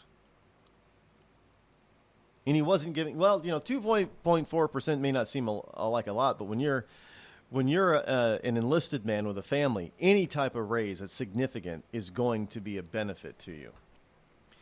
This next story also has to deal mostly with enlisted personnel, not necessarily officers, but lower-ranking officers will feel this as being a benefit as well. Proposal to allow split PCS moves wins Pentagon support. This is for those people who think that the military families just get all kinds of free moving and free housing and free this and free that. Top Pentagon officials now support a proposal that would allow military families to temporarily remain in on-base housing or change housing allowance rates based on where the family lives, not where the service member is currently assigned. PCS, by the way, for those of you in Rush Limbaugh's Real Linda, means permanent change of station. And because we've closed so many bases, there are a lot of military families. There is a lack of military housing on military bases, and a lot of military families have to live off base. And when you get a PCS order or permanent change of station order, you have to move. Now, what happens is a lot of times is these families are moving to a new location where there is no base housing available. Now, there is a small stipend if they have to live off base, but it doesn't cover the cost of living off base in many locations. And that military family who's already broke has got to foot the bill, especially during temporary stays. Do you know that you might be able to have base housing, but you get put on a waiting list, and it could take you 9 to 12 months before you get a unit on base. Do you know that the military does not pay that 9 to 12 months that you have to live somewhere else temporarily? You've got to pay it as a military family? Well, now they're going to cut down on that by allowing the military member who has a PCS to actually move, and the family stay where they currently are in base housing until for six. I think the proposal here is for up to 6 months, while they're waiting for base housing at their new duty station. That's a huge benefit and bump for military families. That takes a lot of stress. That is going to take a lot of stress off of people, off our military personnel and their families. People who don't move a lot don't know the stress of moving. Constantly. You just don't know. And when you get to, I can't tell you how many times when my father got a PCS, a permanent change of station, my family ended up in Buffalo, New York, no matter where my father was. We ended up in Buffalo, New York, staying with my mother's parents. There were times in 4th and 8th grade specifically, I spent an entire year in Buffalo, New York schools. Why? Because my dad had to move on to his station, change his station duty, but we couldn't afford to live there with him until we got base housing. And that's how long it took back then sometimes when you were put on the waiting list to get base housing. Well, not everybody can do what we did. How would you like to be split up and be the wife? Your husband is in Michigan, not in a war zone, but in Michigan, and you're in New York State because you can't afford to live in Michigan until you get base housing, not on military pay. Well, being able to split this and actually keep people in base housing where they already are, while base housing is being prepared for them at their new station, is going to be big for military families. And I'm happy to report that to you. Now, it hasn't been completely approved. It is a proposal, but it looks like there's a lot of support for this proposal because it makes sense all around. And this is a story from military.com, and I'm happy to report that to all of you. And that's today's or this week's military report. I am so shocked and surprised how many people volunteer to join the military. With how we treat our military personnel, both present and past, I'm surprised anybody wants to join. Really, I'm still shocked to this day especially ever since Vietnam. Still to this day, we get people who were in Vietnam who are called baby killers. There was some jerk that called on Facebook that basically called my father because he was in Vietnam a baby killer. You got to be kidding me. Why would anybody want to serve a country that treats them that way? But yet, luckily, we have millions of people that still do. But it's probably going to, unless we start bumping pay and bumping benefits upwards and making their lives a little bit more pleasant, we may find that it's going to be hard finding people to serve, and we're going to start having to institute a draft or mandatory service or something. And that's not what America's about, by the way. I don't approve of. I think it's beneficial for at least every male between the age of 18 and 25 to serve at least 2 years in the military. I think it'd be beneficial. If they have no experience in the military whatsoever, I think it'd be beneficial if they do. At least 2 years. Should it be mandatory? No, because this is America. You have freedom. You have the right to choose. But at some point, maybe if you get into trouble and you're a snowflake, maybe you should be forced to to put in 2 years in the Army. Either that or jail. And I wouldn't put him in a civilian jail. Put him in the military brig. That's where they should go. What if I told you that you could lose weight simply by drinking coffee? Change your coffee, change your life. Our gourmet estate-grown coffee is infused with powerful herbs that help you melt fat and keep you from feeling hungry for 6+ hours. Get results or your money back. Order yours today at skinnycoffeeshop.com. That's skinnycoffeeshop.com. Tea and water also available. skinnycoffeeshop.com. Have a legal problem and need some serious legal advice? Then you're listening to the wrong podcast. Any facts we say here are probably wrong, and any analysis of the law should not be followed. There you go. Reasonable Men are here to take a twisted look at the law. Stack your hayride. Learn in hand. Best name in law school. Check us out on iTunes, reasonablemen.com, or on your favorite podcast app. Reasonable Men are back. Tired of paying outrageous prices for Viagra? Well, we have great news for you. Now you can finally get Viagra at huge discounts. Healthy Man allows you to save up to $500 on Viagra. Why pay U.S. pharmacy prices of $15 per pill or more when you can get Viagra for less than $3 a pill? Call today and get 40 Viagra pills for only $99. This can cost as much as $600 at your local pharmacy. You can't afford not to call us. If you want Viagra at the lowest prices, never pay $15 a pill pharmacy prices again. Get Viagra for less than $3 a pill. Call 800-595-2614 today and save up to $500 and get 40 pills for just $99. Healthy Man is fast, easy, and affordable. Operators are waiting at 595-2614 to take your call now. Call 800-595-2614. That's 800-595-2614. Again, 800-595-2614. We've all heard of male enhancement, but now there's an expert on true male enhancement in the areas that really count. In Herb Ellis's book, Husband 2.0, Real Male Enhancement, you'll find answers to questions like, why doesn't she want to have sex? A quick start, quick results workout guide, plus what you can do as a side hustle to make money now. With all the great tips in this book, every man can benefit. Get the book, Husband 2.0, Real Male Enhancement, on Amazon.com. It started with a knock, but it wouldn't end there. What happens in the story next, many wouldn't understand, and most wouldn't believe.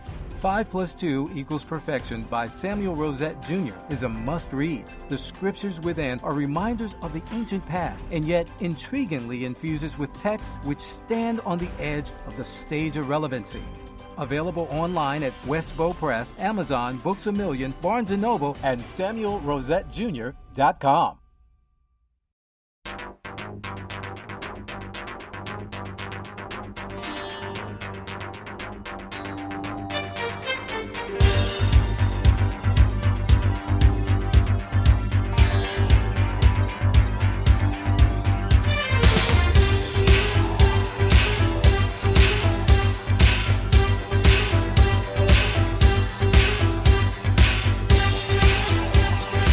Ever seen a Bollywood movie?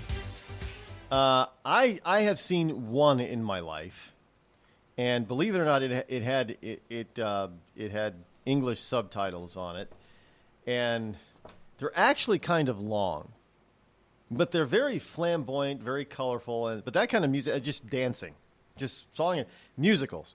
Well, I don't watch Bollywood movies simply because they are musicals, and I don't like musicals. But this was kind of interesting. It kept my attention because the costumes are very colorful, but they did the same thing, just some hill somewhere, and all of a sudden the entire group just breaks out into dance and singing and blah. Blah. But they're into, and that's what they make in India. Very happy Bollywood dancey type of movies. You should probably see one once in your life because you don't know what you're not missing if you don't. I'm just sharing. I want to share my pain with you. Michael Moore, Dems have no message, no plan, and no leaders. That's right.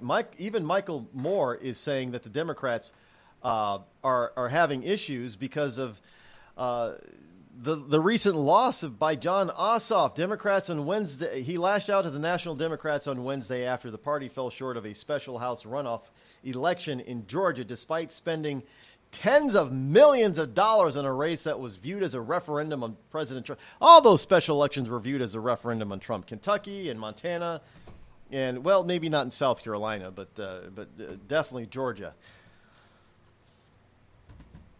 Now, Moore and others on the left are furious with that they view as a rudderless Democrat Party. That is, well, because you're rudderless because you have the same old party leadership, and you've never had any really good ideas to give to people, to give to the American voter. You know, it's stuff like this Obamacare. Well, that's not new. That's been around for a long time that you've wanted single payer, but that's not what the American people want. So you have nothing. So all the rest of the stuff that you want to try to accomplish, you got to keep hidden because you know the vast majority of Americans wouldn't want it if you revealed it. So all you can do is lash out and try to run against somebody instead of running on your ideas. This is what Hillary tried to do with Trump. That didn't work either.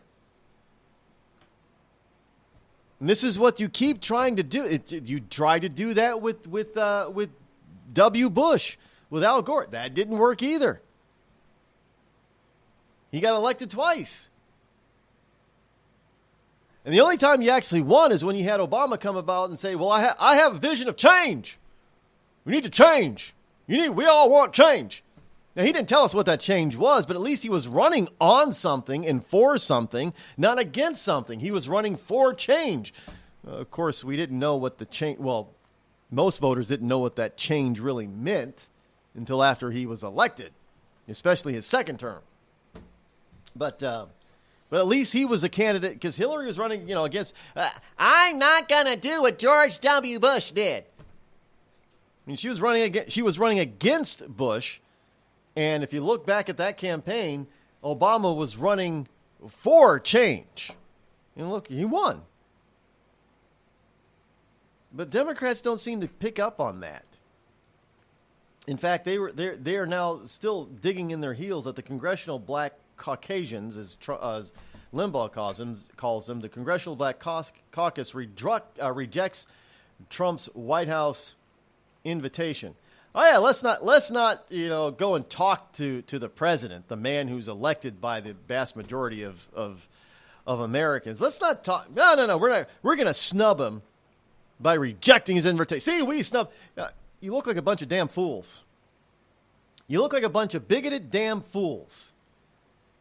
The president says, well, I want to work with you. Come up and talk to me. We're not going to talk with you. We don't want to work with you. Are you kidding? You're so uncouth. You're too white. You're too arrogant. You're too rich. You're too this. You're too that. So we're just going to block you every chance we get. We don't even care if it's one of our ideas. We're going to block you because we don't like you. We're not going to work with you at all. That's basically what the Congressional Black Caucus is saying. Don't doubt me. So all they want to do is obfuscate and block. They don't want to work with them on anything. In any case, we're out of time for today. We'll be back here in 21 hours with the open mic Friday version, Freedom Friday, here on the Rod Eccles Show. Just about anything goes. Until then, enjoy your Thursday afternoon. See you tomorrow. I'm out.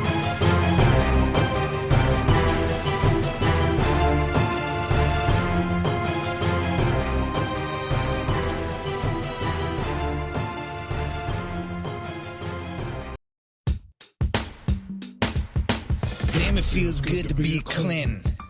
Damn, it feels good to be a Clinton. A shameless politician always plays her cards right. Got a crew for the fight on the airwaves. Lapdogs in the press keep their mouths tight. Cause a Clinton never needs to explain why it is what they done or with who. A real Clinton knows that they're entitled, and you don't get to know what they do. What difference does it make? For Clinton, what's loaded in some fat Apple file?